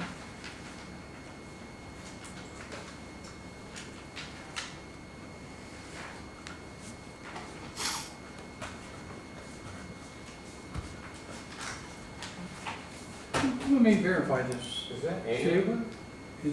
You said 84,000? It's on the Is screen. is that annual? No, that's a month. Monthly. 84,754.92. Okay, my question is, how much do they actually get? What they're saying is, let us keep their monies for 3 years and they'll waive the cost. Is there a win to us or? 84,754 times 12 is $1,170,000. And they want to keep it for 3 years.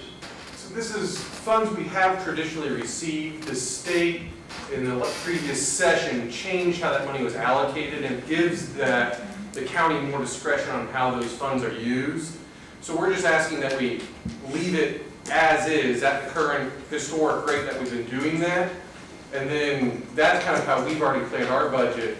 And we have some funding that would allow us to take care of the sewer. So we're not asking you anything that you haven't already been giving us. We just want to make sure that we can secure that funding that we've historically had to fund the police department and fire territory going forward. So that it shouldn't make a huge difference on what we have already been doing. We just don't want to lose that funding, even though the statute would now allow for that. And again, I'm asking an offer. We have funds in our utility funds that we could handle that in exchange for. I think I'd like to sit down and sharpen my pencil. Absolutely. I think, I don't even. That makes sense for everybody, and I think that hopefully is a benefit for all, is the goal here. Thank you, I But it's appreciate great to bring So up. that was John's idea. We were sitting around talking about, well, why don't we do that? Okay. So, Well, their other intent yeah, and is, then we would take on the cost of the sewer hookup, that 1.7.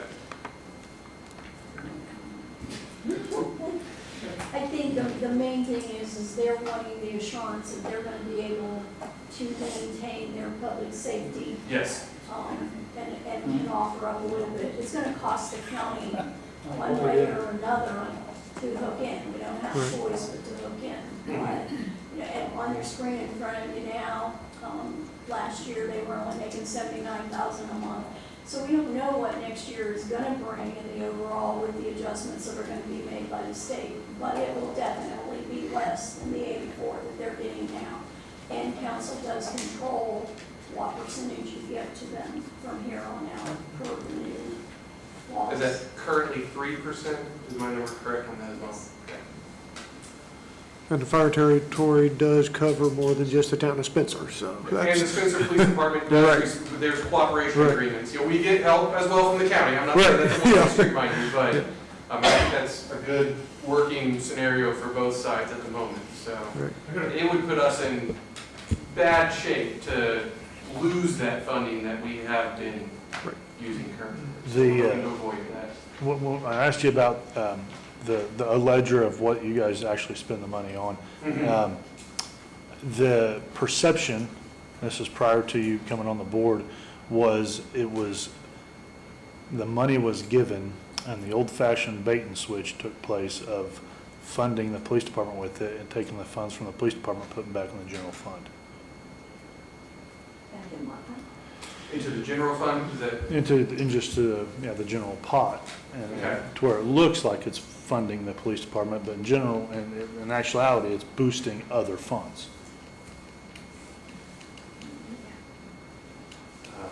That would be more of a question for a clerk. I mean, at a certain point, you have money inputs and money outputs. And, you know, just like with, you know, are you spending opioid money or are you clearing out some other old line items? It's, some funds have specific categories of what you can use them for. And then other times it's more nebulous money. I suppose it's a matter of perspective on how you want to look at it. But ultimately, we're trying to provide services for the taxpayer at a reasonable exchange. So, does that answer the question? And again, that would have been, the public safety fund has always been there as long as I've been there, which is my third year. So, Very good. okay. Thank you. Thank you. Okay, on to additional appropriation requests. So dispatch.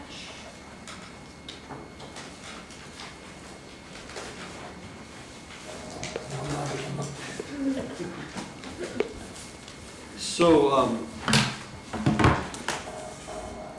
we've had some issues over the last year or so with the HVAC system that takes care of the server room. Keeps the server room cool, which in turn makes all that electronic stuff upstairs last longer. So we put this project, we got a gentleman that this is what he specializes in, HVAC and building out server rooms and such. We talked to him about what we needed because we tried to go the route of talking to some people and saying, hey, what would it take to fix this problem? And we got multiple different ideas of what it would take to fix. So we got a professional involved, had him come look at the server room, look at what we had in there, and he wrote some specs for us. We put those out for bid. And help me out, Sam, if you could. We agreed, the commissioners agreed to go with one vendor. And actually we only had one vendor reply on it. Now we're looking at funding for that project. And I think Deborah has looked at the funds that she has, the different, she runs on two different funds, the 1122 and 1222 and the 1235. 1222 and 1220 or 1235. She knows where that money can come out of. So we're asking for an additional appropriation for that. So that we can go ahead and go forward with the project. Is there adequate money in either one of those line items?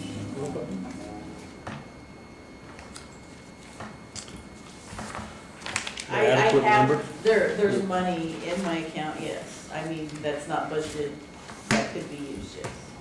Good enough? Oh, Okay. How old is the current system? 6 years old, out of warranty. Nice. Is that the typical lifespan of that? What I'm being told, and I'm not a HVAC person, what I'm being told and what I guess we're experiencing is mini splits, sometimes if they're not installed properly or whatever, they just don't last as long. That's one of the reasons that this guy we talked to, the professional, gave us specific guidelines to installing 2 new mini splits. And he What was said the total cost? $41,000. $795. So it would be 2 units fully capable of keeping that room 70 degrees would be hoping the. for 65. We're hoping for 60 to 65 with both units, but it would be 2 units that would be capable of keeping that room 70 degrees, and if one of them would fail, the other one would pick up and carry and keep it. We're hoping for 65, but if one fails, the other one should be able to keep up at 70 degrees would be the maximum temperature we'd get to until the one that failed can be fixed and put back online. There would be a monitoring system that would watch these 2, and if one of them failed, you'd get an alert. What So- would be the warranty on this new one? What would be the warranty? I think it's a 1-year warranty on parts, and I believe it was a 5-year warranty on labor, if I remember right. Does that sound right, Sam? Yes, it sounds right there. I'll hold you to it. It sounds right. And what line item would you want to take it from? We'll have to take it from the 1235. Which one? 1235. 1235, okay. You've got what, 1222 up here, what's in the, And so this is all in the working, you just need it financed. 1235 or Just need it 1222. financed. Or, 1235, not 1222. right, yeah, the state won't pay for an air conditioner. Madam Chair, I did ask just a that, minute, but just a minute. I want to see the fund balance on 1235. You need the additional appropriation, it does have the 1222, so it'll be the 1235. So we would need to take it out of the I'm sorry, what was the fund balance? 1235? Wait, no, that's the, let's see. So as I was saying earlier, keeping an eye on the cash balance versus the revenue coming in versus what you're spending out. There's 417,000 in there, she's only bringing in 45,000, a little over 45,000 a month, so that will help rebuild. You've got to make sure you're keeping enough in 2 months from now, you can give her her budget for next year. The unexpended balance on that, is that the, what's left, 473,000 is still what's left is of her budget? balance for this year. Yeah, so she still has 473,923 expenses left in this year. And we've got a cash balance of 417,684. I think it'll work, really, because I know when we worked on the budgets, it was fairly even as far as revenue versus expense. So we weren't really overspending or anything of that nature, and it had a good balance originally. So I think you could pull it out of there and not really be a particular issue. How much per month did you say they're bringing in? 45,636. 45,000. So, $365,088 more she'll bring in. okay, so yeah, And that if we would don't cover do that. it, then we could have more problems with the server later, so it's gonna be a lot more. they're gonna put the same type of units We gotta in. do something. But yeah, I mean, it should be okay on this with the They are gonna be 45,000 a mini month. splits, probably a different brand. But yeah, and if I could say, I had my numbers backwards. There's actually a 10-year manufacturer warranty from the time of installation and 1-year workmanship labor, so. Madam, Sorry about that, I had those. Madam Chair, I make a motion then that we allow the $41,000 expenditure out of 1235 for this project. Motion made by Nick, is there a second? I'll second that. Second by Daniel. And this And is this is to advertise. Yeah. Yeah, this is- To be advertised and pass next meeting. All right, if there's no questions, all those in favor? Motion carried. And I want to thank the young lady, you're the director of 911.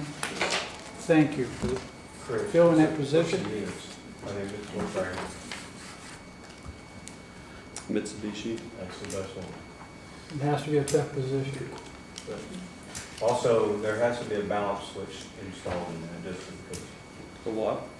So one unit runs, then the next unit runs, and the next unit runs, and the next unit runs. So this one's not running all the time, Right. and then this one just sits idle, because it's actually harder on it when it sits idle. There's The paperwork here says 1-year warranty for labor. 1-year warranty. That's where? what the paperwork says over there. On- 1-year warranty on labor. On labor, yeah. Manufacturer. I'm not sure about that, Steve. I think that both of them run, maybe Yeah. not. Well, they both run off the thermostat. The thermostat's just slightly off, one kicks on all the time, the other one won't run. Oh, excuse me. Trust me, I know from bad experiences. But I believe they alternate. And that's what you do, there's a switch that allows that One runs the wall, another Yeah. alternate, another runs. So, And I've not bought distribution but once, and I've had to fight that problem. so yeah, right now we're paying what, 300 a week for that portable unit in there? Something like that. So this is gonna save us some money. Thank you, Chris. Yeah. Yeah, thanks, Chris. Did we take a vote? And Sheila, we got some final verbiage from the council on this. As soon as I get the signature from Sam, I will get that to you. I was supposed to get you this contract back, but they were changing some verbiage in it, so that's why I haven't brought it to you. But it's advertising only, so it'll be the May meeting before it's approved. Do what? It'll be the May meeting before it's approved, because this is just for advertising only. I thought additional appropriations, weren't there new rules on additional appropriations? Still have to go back before the council, we just have to do resolutions and advertise in the state portal and all of that. Yeah, we don't have to do it on the Okay. newspaper, but Okay. So unless you have another line item that you can take it from until we get the appropriation for the May meeting, which is allowable sooner than later, I would think. That, yeah. So you can either do a special meeting or you can pay for it out of another line item, and that way you can go ahead and get it done before there's any more major issues. Yeah, well, it's costing us $300 a week for that portable AC unit up there, so by the time your next meeting rolls around, it'd be another $1,200. How when can we do a special meeting to get that approved? Just have to be quick, and enough people, majority. show up, I have to have I'll do it 14. sooner than later. Yeah, in the gateway, I have to have 14 days notice before the actual meeting is there, and then usually it's a day or two when it's approved. But I have to at least have 14 days that it's on the state portal. So if we advertise a special meeting, I have to have it to the paper by this Friday, which would allow you to have a meeting anytime after Friday. That would also give you 14 days to get it in the paper. And I am off the last week of the 27th, and I am not taking the phone. I'm just Good for you. telling you all now, if I can make it till then. Me too. so when do we want to schedule that then? So it would have to be after what date? So if you advertise this Friday, the soonest you can make the paper is the 22nd. As soon as you can have the meeting would be the 24th. And then from that 24th, you have to have 14 days for it to be in the state portal.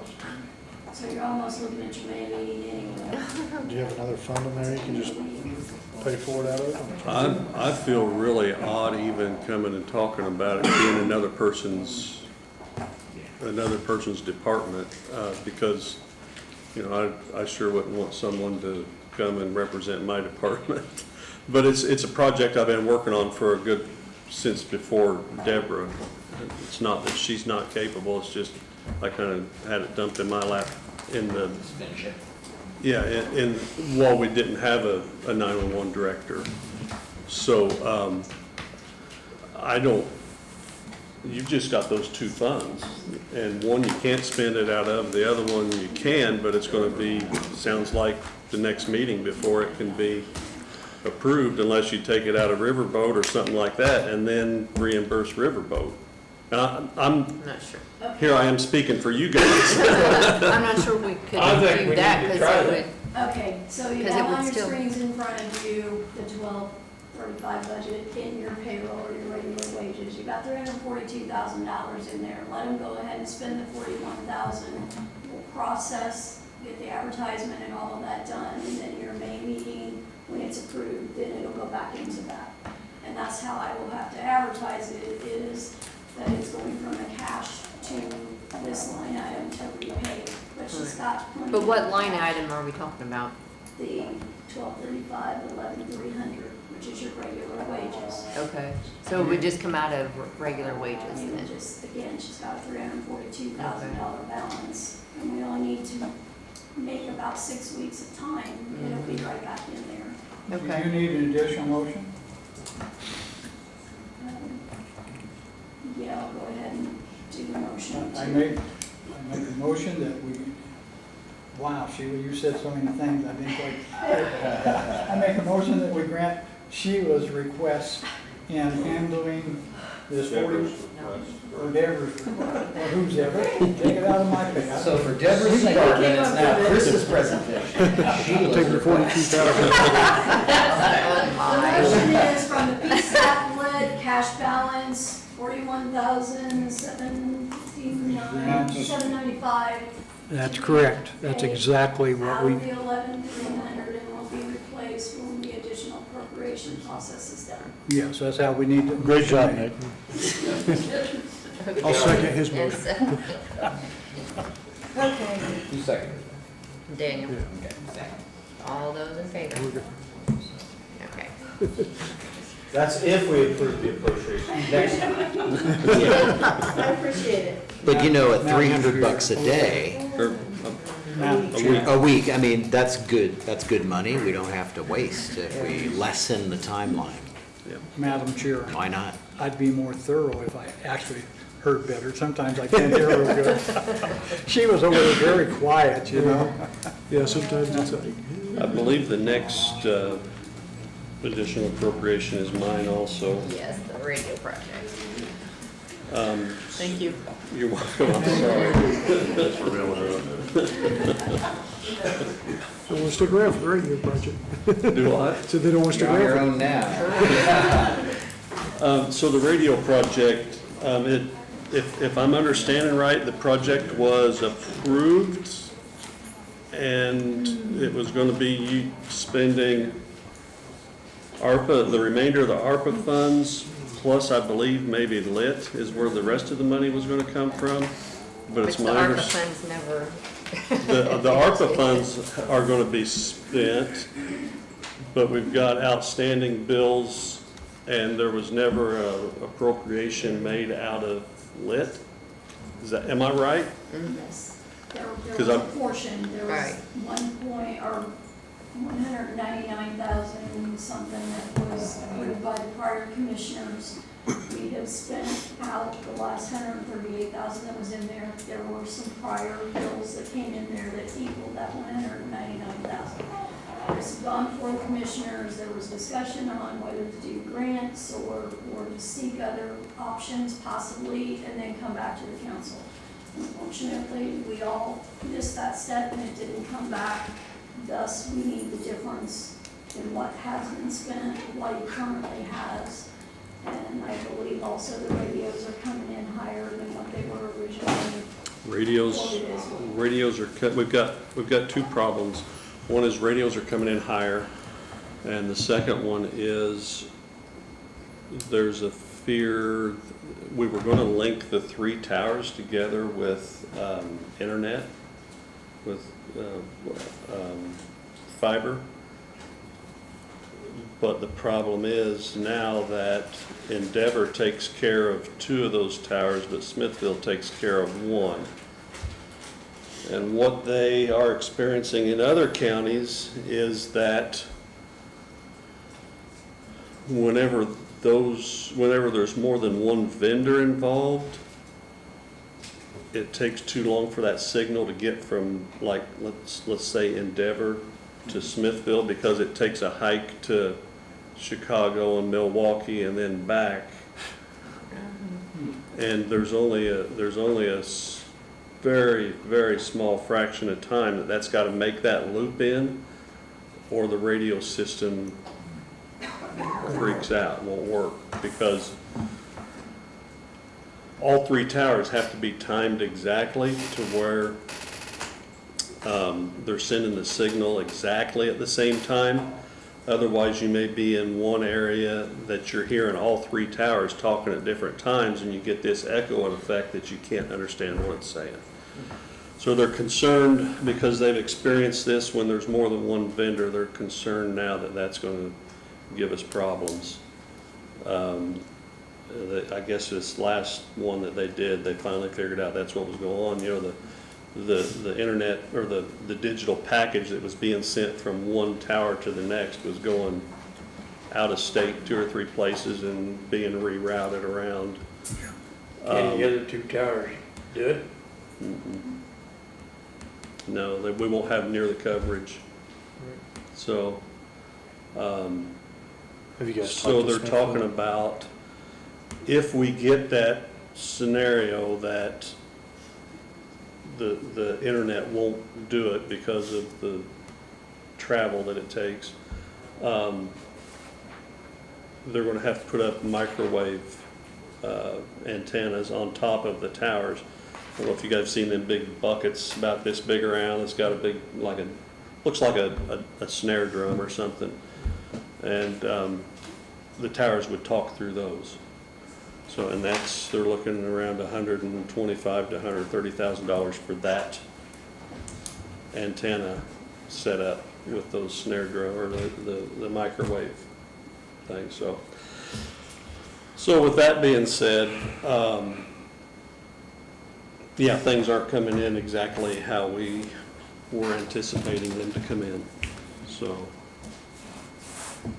So what is the bottom line here? Like, what is the actual dollar amount that we need to appropriate?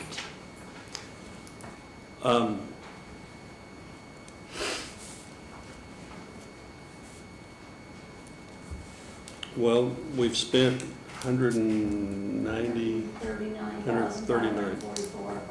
139. So if you take that out of the 1.3 that it was originally. And I had a dollar amount initially of $1,293,000. We did take action in early January. We actually voted, the commissioners voted, that was the first thing, and then the council also voted to commit that amount of money for the project. So it's not really a surprise if we're close to that. That's what we were anticipating and had committed to. But at the end of the day, we want to make sure we have the correct amount, whatever's left. So if you take, and I just rounded up to 1.3, you said you had 1. It's pretty close, yeah. 1.293, yeah. Yeah. If you take that number and then the 139 that we've already spent out of that, out of the ARPA money, you get $1,161,000. And that's if you force us to stay with the exact numbers that we brought to you. You know what the difference is in the cost of the radios? We don't yet because they haven't went out for bid, but what we're experiencing through other projects that are going on, that these vendors are, other projects similar to ours that are going on throughout the state, the radios are coming in higher than what they had anticipated, so. So the 1,161,000, this number that we kind of are looking at the moment, that assumes the radios are in that, but that assumes the original cost estimate, not the extra. Okay. It also includes the cost of the fiber loop method for coordinating the towers. There was going to be no cost with the fiber. Okay. Because got it. one tower is going to be at Patricksburg Fire Department, and we have fiber there, so we were going to allow them to hook into our fiber. The REMC tower up north on Ponderosa Road has fiber there. They were going to allow us to hook into it, and then out here at Hoosier Energy already has fiber in the hut also. So It's just the technical. it was there. We didn't anticipate. That's disappointing. We could fly people around the moon and land them exactly where we thought, but we can't coordinate 3 towers via fiber loop. Interesting. So the alternative then is we would need more money. You think about 150,000 or so for the microwave alternative, correct? That would be on the very high end. Okay. we're looking at one, we were in meeting today discussing it, and one vendor was at 135 and one he thought would come in around 120, so. And that is definitely, technically, will do the job. I mean, there's no question that Oh, the fiber, or the microwave, microwave, yes. that is. The reason I snickered was because I recall sitting here Yeah, that'll do it. a year and a half ago or a couple of years ago, and you guys asking me, will this do it? Will you be coming back to me for more money? And I said, I will not come back to you for more money. And here I'm sitting. Well, here you know, giving bad Chris, news. So, you've done an admirable job, and the fact that we've gotten to this point, and the functionality, has it meet guidelines and milestones to the liking of the group, the committee? yeah, yeah. I mean, has there been improvement Yes. in our communication system? No, nothing has come online yet. Okay, Now, the what they call the backbone of the system, which is there's racks that go into to each one of these huts.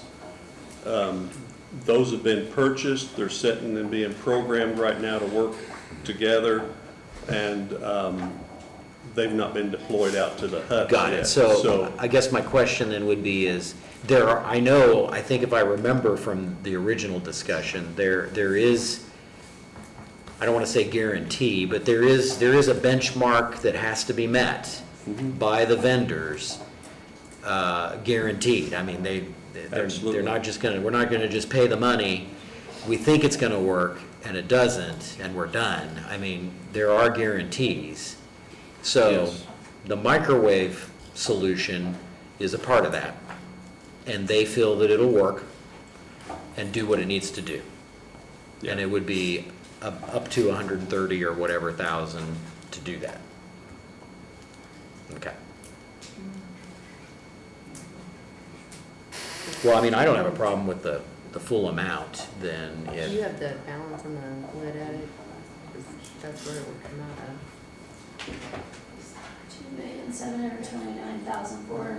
$2,729,423.34. And what's our unexpended? 900. 800 maybe. So your current balance minus your budget leaves $1,235,357. Plus you're bringing in $107,039 a month, so that's almost another $900,000 you'll bring in the rest of the year. Is there enough money to give him $1,003,000? Yes.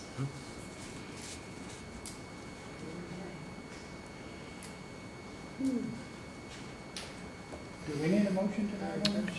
I make a motion that we allow.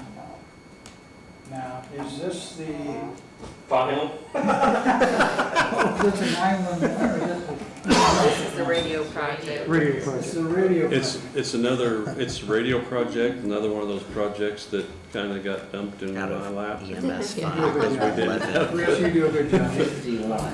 Yes, make a motion, we grant that out of, what fund was it, Sheila? Lid edit, 12, let it edit. 12 lit edit. 11/12. 11/12, thank you. And that need to be advertised. Yes. And how much was the amount? How much was the amount, Nick? How much was the amount? I don't know. No, okay. Over a Are we million. doing the? I would hope you'd consider the 1.3, because that would be the amount left plus Yes, an yes. allowance for the microwave. Right. Okay. 1.3. I'll second that. Motion made by Nick, seconded by Anton. Any questions on that? All those in favor? Motion carried. And then we have Chris's guarantee, so thank you. See you next year. No, you won't. You do have friends in high places, you know. Well, thank you all very much. Thanks for taking this on. Thank you. Appreciate you. All right, on to salary ordinance confirmations, summaries, and updated job descriptions. Salary confirmations in your folder. And to rehash the job descriptions, what was left? We took care of the clerk in that mix. The auditor, we already had on the books, or do we want to just formalize that? Because I It's just the combined same. Settlement, tax and property transfer, and assistant payroll, and benefit, it's. Combo. Because of replacing one, and we're gonna have a backup. Okay, so there's that. And then Commissioner Hobbs, and I forgot about this, I apologize, but there was I guess Lindsay in the auditor's office found that we never actually had a part-time version of the custodian position on the books in our inventory. We still had the full-time, but remember it got changed to part-time years ago. We never actually adopted a part-time version of that job description. And that's something that falls under your department. Have you guys voted yet to basically bless that, or does that still need to be done? No, trying to get somebody that wants to clean the courthouse for that amount of pay, is almost impossible. Been through several. I'm meeting another lady in the morning at 9 o'clock here at the courthouse. Got to go through a few things and see if that is something she's interested in doing. I'll be real honest with you. I talked to Marilyn today. Maryland's not doing very well. Yeah, that's sad to hear. But, you know, Maryland's an 18-year employee. So, you know, we hang on to her job to see if she recovers, and I'm afraid that she does, but, to be real honest with you, and I don't mean to hurt anybody's feelings, but the courthouse looks like a dump. And if the lady tomorrow is willing to come in and work and clean and do that, it's probably gonna cost us more than what that money is. But. And you're talking like a contract situation? Yeah, I mean. Temporary at the moment? Maryland probably, I mean, the best case scenario was 3 months still. Ah, okay. So, you know, I don't know what money figures to put out there, to be honest with you, but the commissioners on Thursday, we're gonna hire somebody to clean this courthouse. Because it's just not clean. I don't know exactly what that's gonna cost us yet, Anton, but. Well, so back to the original question though, it's still part-time though? Yes. Is that your intent? Okay. Yes. So it'd be nice to have a For now. yeah, it'd be nice to have that part-time job description for our next meeting, if you want to look that over, and I did email it, the full-time version, it just needs to be probably a small minor change to it, and then you guys consider adopting that for the record. We can then put it into the inventory for you. But in the meantime, and I appreciate that, in the Yeah. meantime, we hire somebody temporary just to get the courthouse clean. Yeah. That is going to be more than what part-time money would be for an hourly rate. And are you talking contracting that? Yeah, I mean, Yeah, that's gonna be you're gonna have to make a proposal and put together the cost, but yeah, if it's contract, you gotta do what you gotta do within reason, right? But if it's hourly, I mean, we would have to change the rate and go through that process on the salary side, so you're probably better to go the contract route. we do a contract with somebody, so Yeah. we're gonna pay them so much an hour. Or X per week, or X whatever per week, day. Whatever, it's a Yeah. contract, it's temporary. Yes, But we've got to do something this week to get this courthouse clean. Yeah. I mean, we just can't wait. I just wanted to bring this up to make sure we do our due diligence on what Lindsay was asking about, and so maybe the next round, we can get that in front of the council, but otherwise, is the auditor then the only job description then that's being considered, I right? have, I Okay. mean, I just gotta, I don't know if it'd be in here, but I know the highway department's got some, updated job descriptions that you guys are all working on. I mean, where's that at in the process? Does that just need to come to the commissioners then, and you guys decide on that? Yeah, we haven't looked at it yet. What'd you say? We haven't looked at them yet. Okay. Yeah, whatever comes up through like the highway, EMS, those kind of things need to roll up through the commissioners Right, eventually, right? I just didn't know yeah, where that was in the process, so. Then it'll come to us for Mhm. inclusion, yeah. Well, I'm going to make a motion then that we accept the compensation confirmation summaries into the record for the president to sign and adopt the newest combo new auditor position job description. I'll second that. Made by Anton, seconded by Daniel. All those in favor? Motion carried. Okay, county attorney letter of engagement. I sent that to everyone to look over. Just basically, the commissioners had one. This is for the council. Were you guys able to look over that? I don't know that there's any action that needs to be taken on that. What was the essence of that? Well, the commissioners had letter of engagement, and so this is ours. It's from the, Same letter. yeah. We've just never had one with the current attorney. We just kind of wanted to, so we didn't run into the same problems that we've had with prior county attorneys before. Where you didn't work for us. Right. So, Mark this one off. Done. Yeah, I'd like to take, need a motion on that? Don't know that we need a, do we need a motion? well, it wouldn't hurt, Oh, but yeah. my concern is that, and I've just got it here earlier. At one point, if you remember, the gentleman that currently serves in this role was someone that we worked with first. And then when the commissioners went through a changeover on who they wanted to represent them, they went ahead and chose the same gentleman or the same firm, which is nice. But there, if you remember, there was to be a provision that identified that if there ever was an internal dispute where the commissioners and the council had an issue, that we would retain the priority first representation of that individual. The commissioners would have to seek other legal assistance. And so, not that we're going to get into a dispute, but if things happen, right? Is that still in the language, or is that still something that is identified in these It's not in documents? the letter of engagement, no. Okay.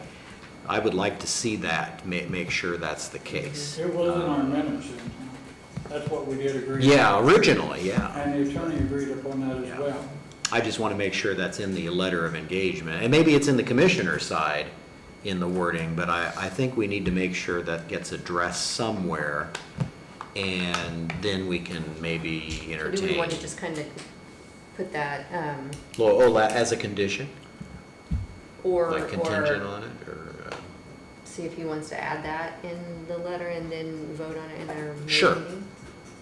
Yeah, Everybody want to do that? so we'll just take it under advisement. Okay.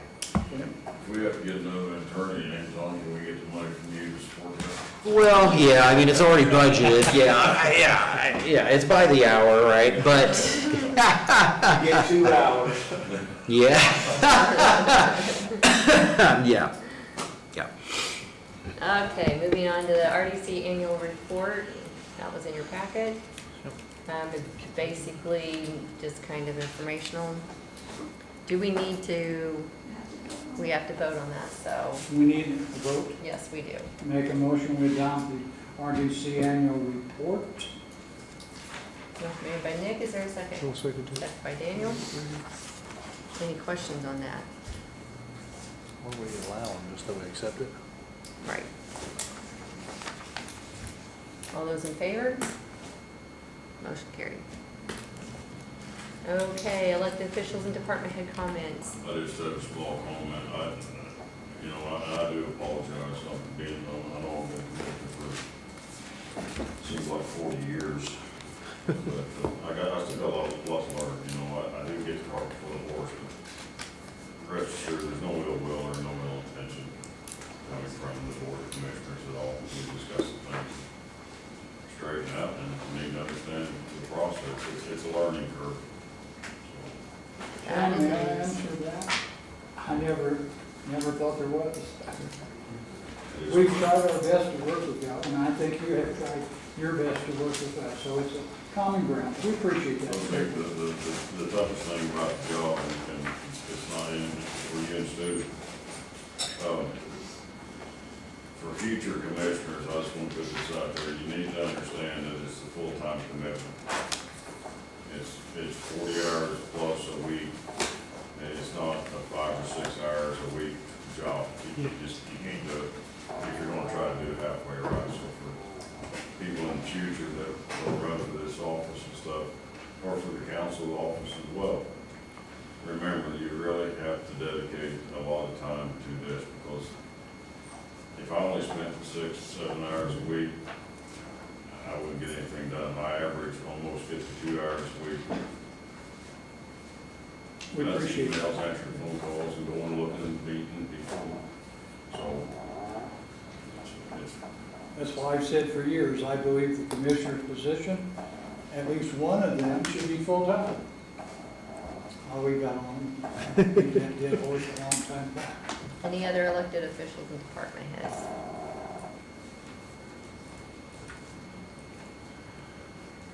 Public comment.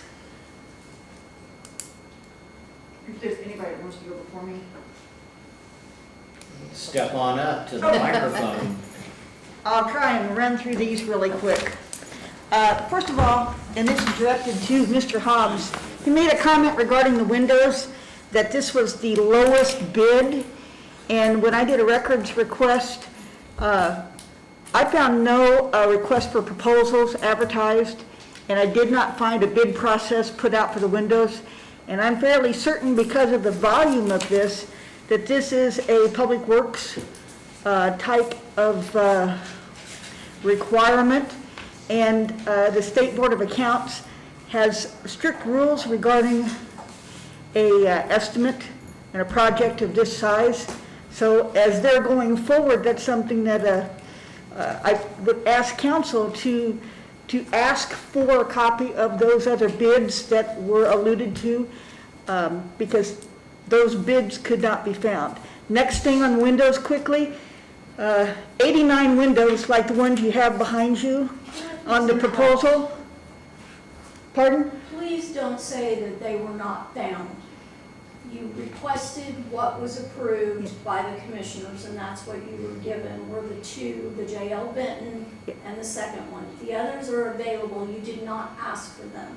Okay, so then that was a misunderstanding, because I did request a copy of the RFP, the request for proposal. There's not an RFP. So- There were other bids that were available, but you did not request them. Okay, so Just, I will go in and get a copy of those, because when I did ask for the bid on the windows and the contract, so that's a miscommunication. So I'll come back and ask for that. But I believe there's supposed to be a request for proposal put out on that.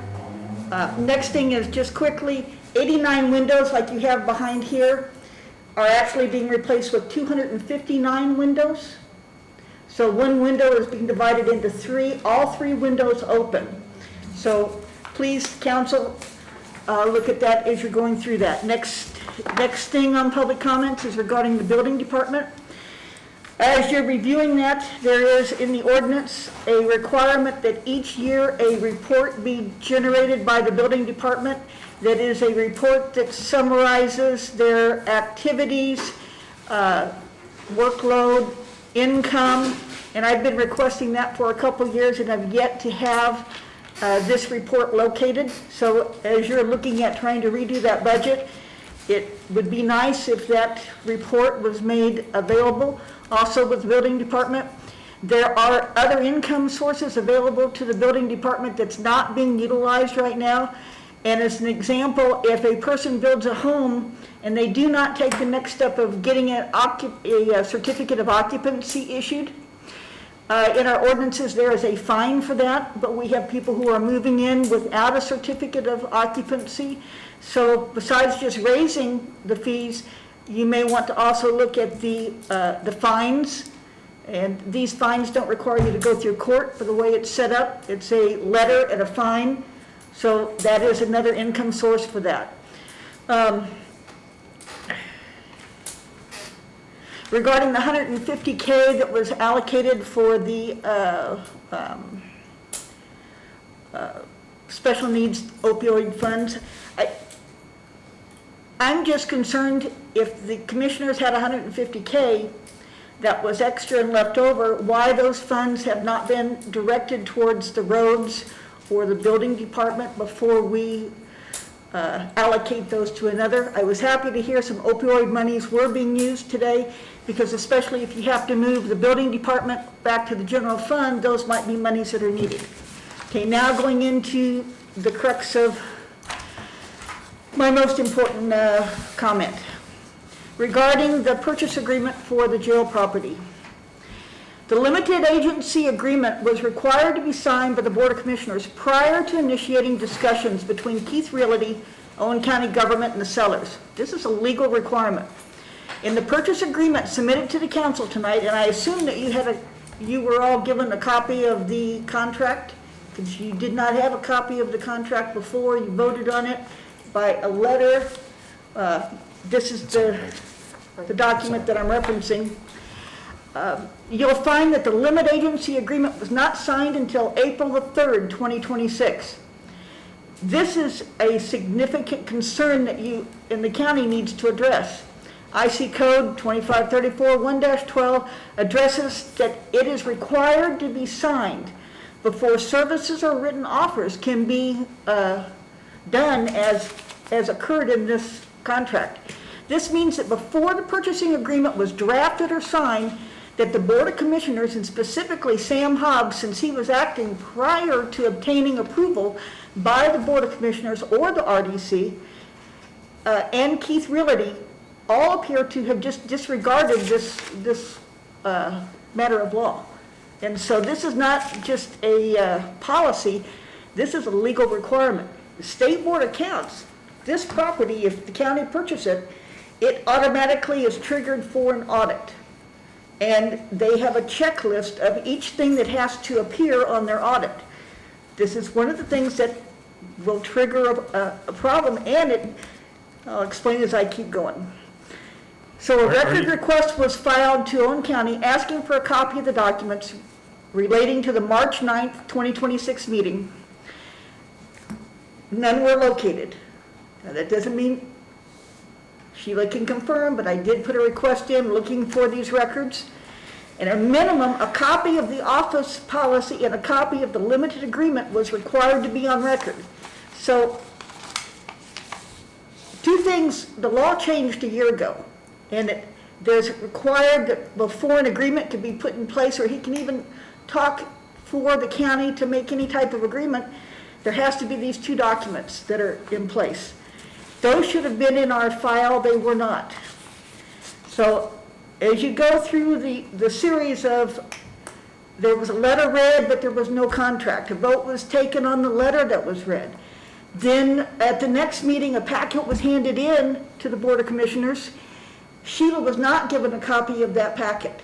The commissioners were given a copy of it, and maybe the attorney. At the next meeting, it was Norm Warner directed Sheila to destroy that packet. Am I correct, Sheila? Okay, so that packet was destroyed. So it's actually a public record.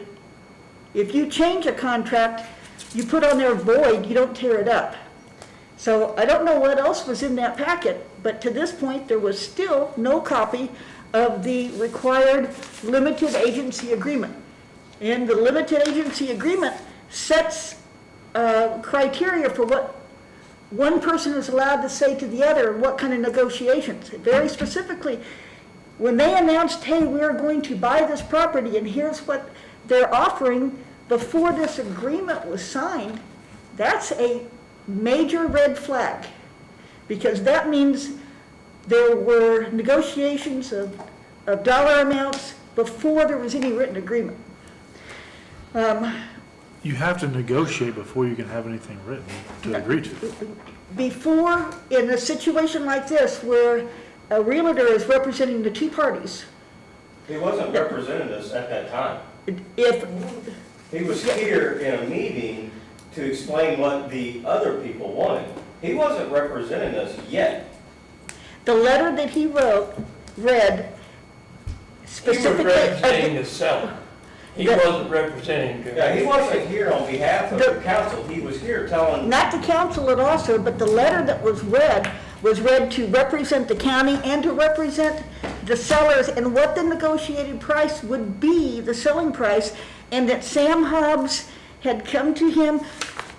Don't argue with me, argue with what the law is, because it's real clear as to what's happened. You I can. was sitting here. Yeah. Lock him up. Okay, Sam, okay, let me finish, please. let me tell you something about the limited agency. He was offering that for sale to them until they signed that contract to offer. He's just representing the seller. A limited agency can represent both in the fact that they do that. But at the beginning, he was representing the Oklahoma Street State. Okay, I don't want to disagree with you on that, sir, but the.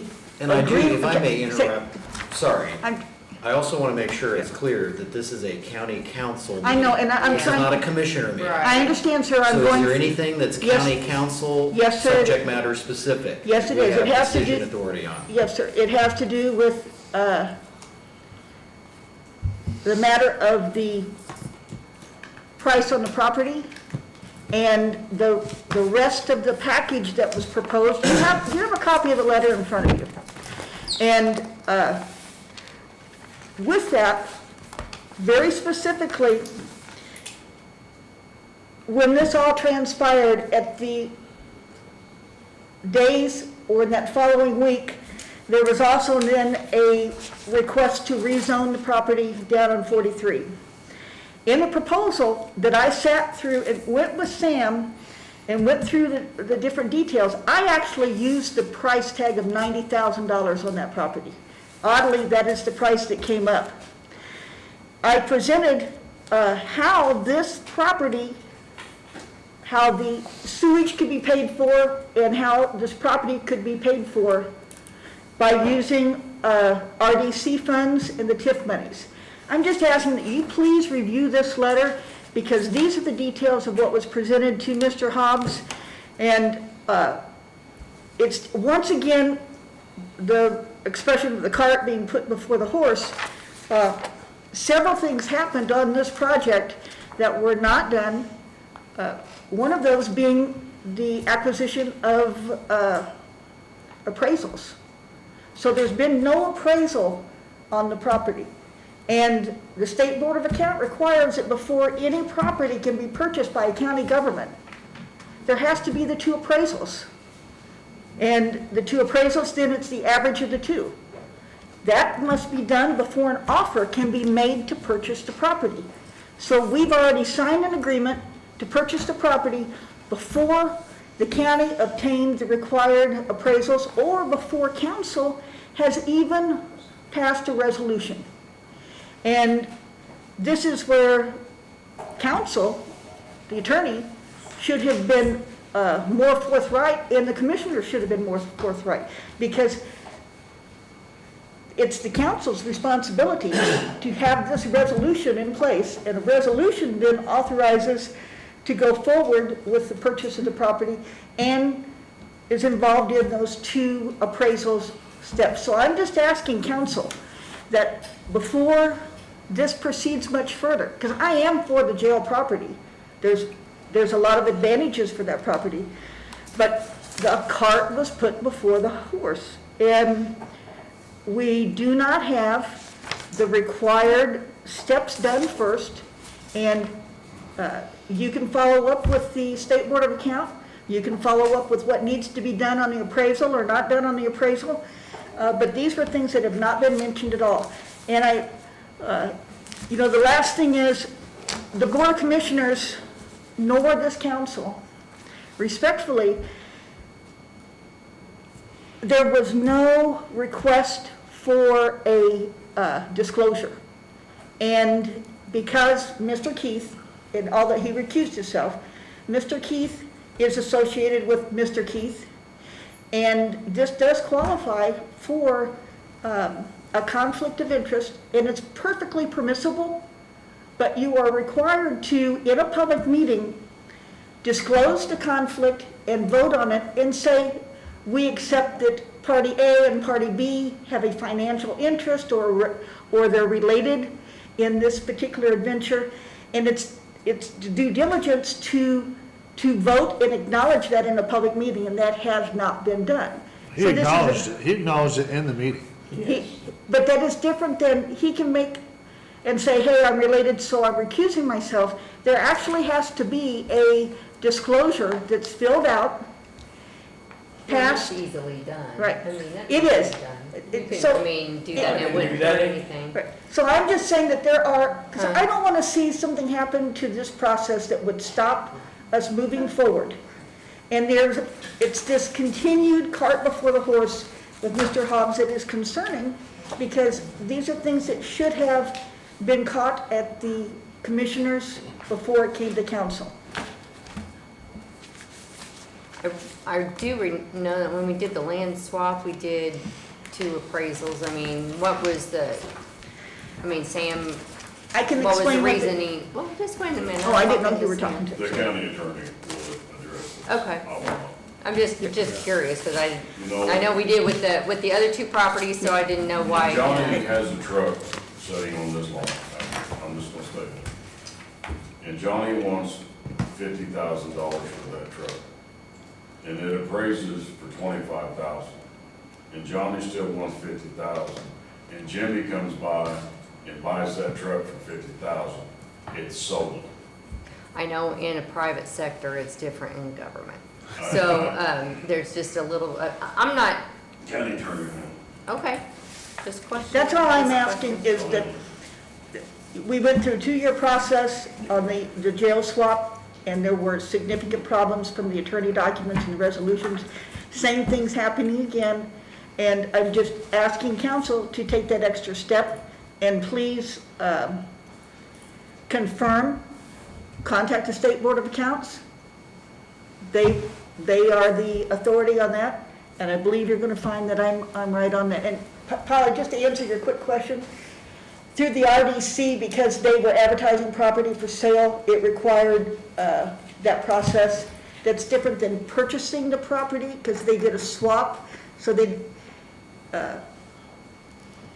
when you're buying property from the county commissioners, it is required that there be 2 appraisals, and it can be, the average of the 2 is the most amount that can be paid for that property. So, thank you. Okay, Did you have questions? no. All right. Okay. So as a conflict of interest, we have 15 days to file one pending of the signature. So you actually have until the 17th to sign one, because nothing was signed by the commissioners and was signed at their last meeting. It has not come before the council to vote on it yet, so you haven't voted. I'm not an attorney, I just know the conflict of interest, you've got 15 days from the time that something happened. So if you want to check with your attorney, get one in, you're still within your 15 days of the state. Well, I announced it that night, didn't you? No, I agree with that. It was my understanding that the council would be signing tonight, but they approved it, what, a month ago or 2 weeks ago, No. whatever the last meeting was? The commissioner just told us to go ahead and proceed with it. They hadn't signed the purchase agreement, nothing at that time. It's on the front page of the April paper, the dates are in there as to when council already approved purchasing the property. So, Pending, Funding. Moving- The funding. and the environmental study and all that stuff. Yeah. Yes, until we get all the That was environmental all testing asked to do back. yet. Make a motion to adjourn? Whatever. And then we have auditor comments first. And I did have just one thing real quick. I apologize. I know Peggy is loving this. The NDOT Community Crossing Award, I just want to make sure was on record. We had talked about this, and the commissioners were very good to get the money. It did come in at a lesser amount, I believe, than what was originally thought, and that's just a technical thing, correct? Yes. And so, but does that change which roads? No, it's still 80% of that's your 80% we still got to do the 20% match. Got it. Well, the number that we were given was like a $930,000 award amount, but the award amount is only $790, so. That's 80%. That's the 80%. Okay, so the 930 is still accurate. It's just was a gross with our amount. 20%. Okay, good. Thank you very much for clarifying that. Okay, now are we ready? Are we, I just wanted- anything else? Just for the record, I won't be here next month. I'll be out of the country visiting my wife's family. So. Just so it's on Don't there. see the in-laws. Just for me. She hasn't seen him in Go ahead, 13 Nick. years. Yes, take one of these. Okay, I make a motion to adjourn. Okay. Don't forget your AIC membership cards here. Mike's off.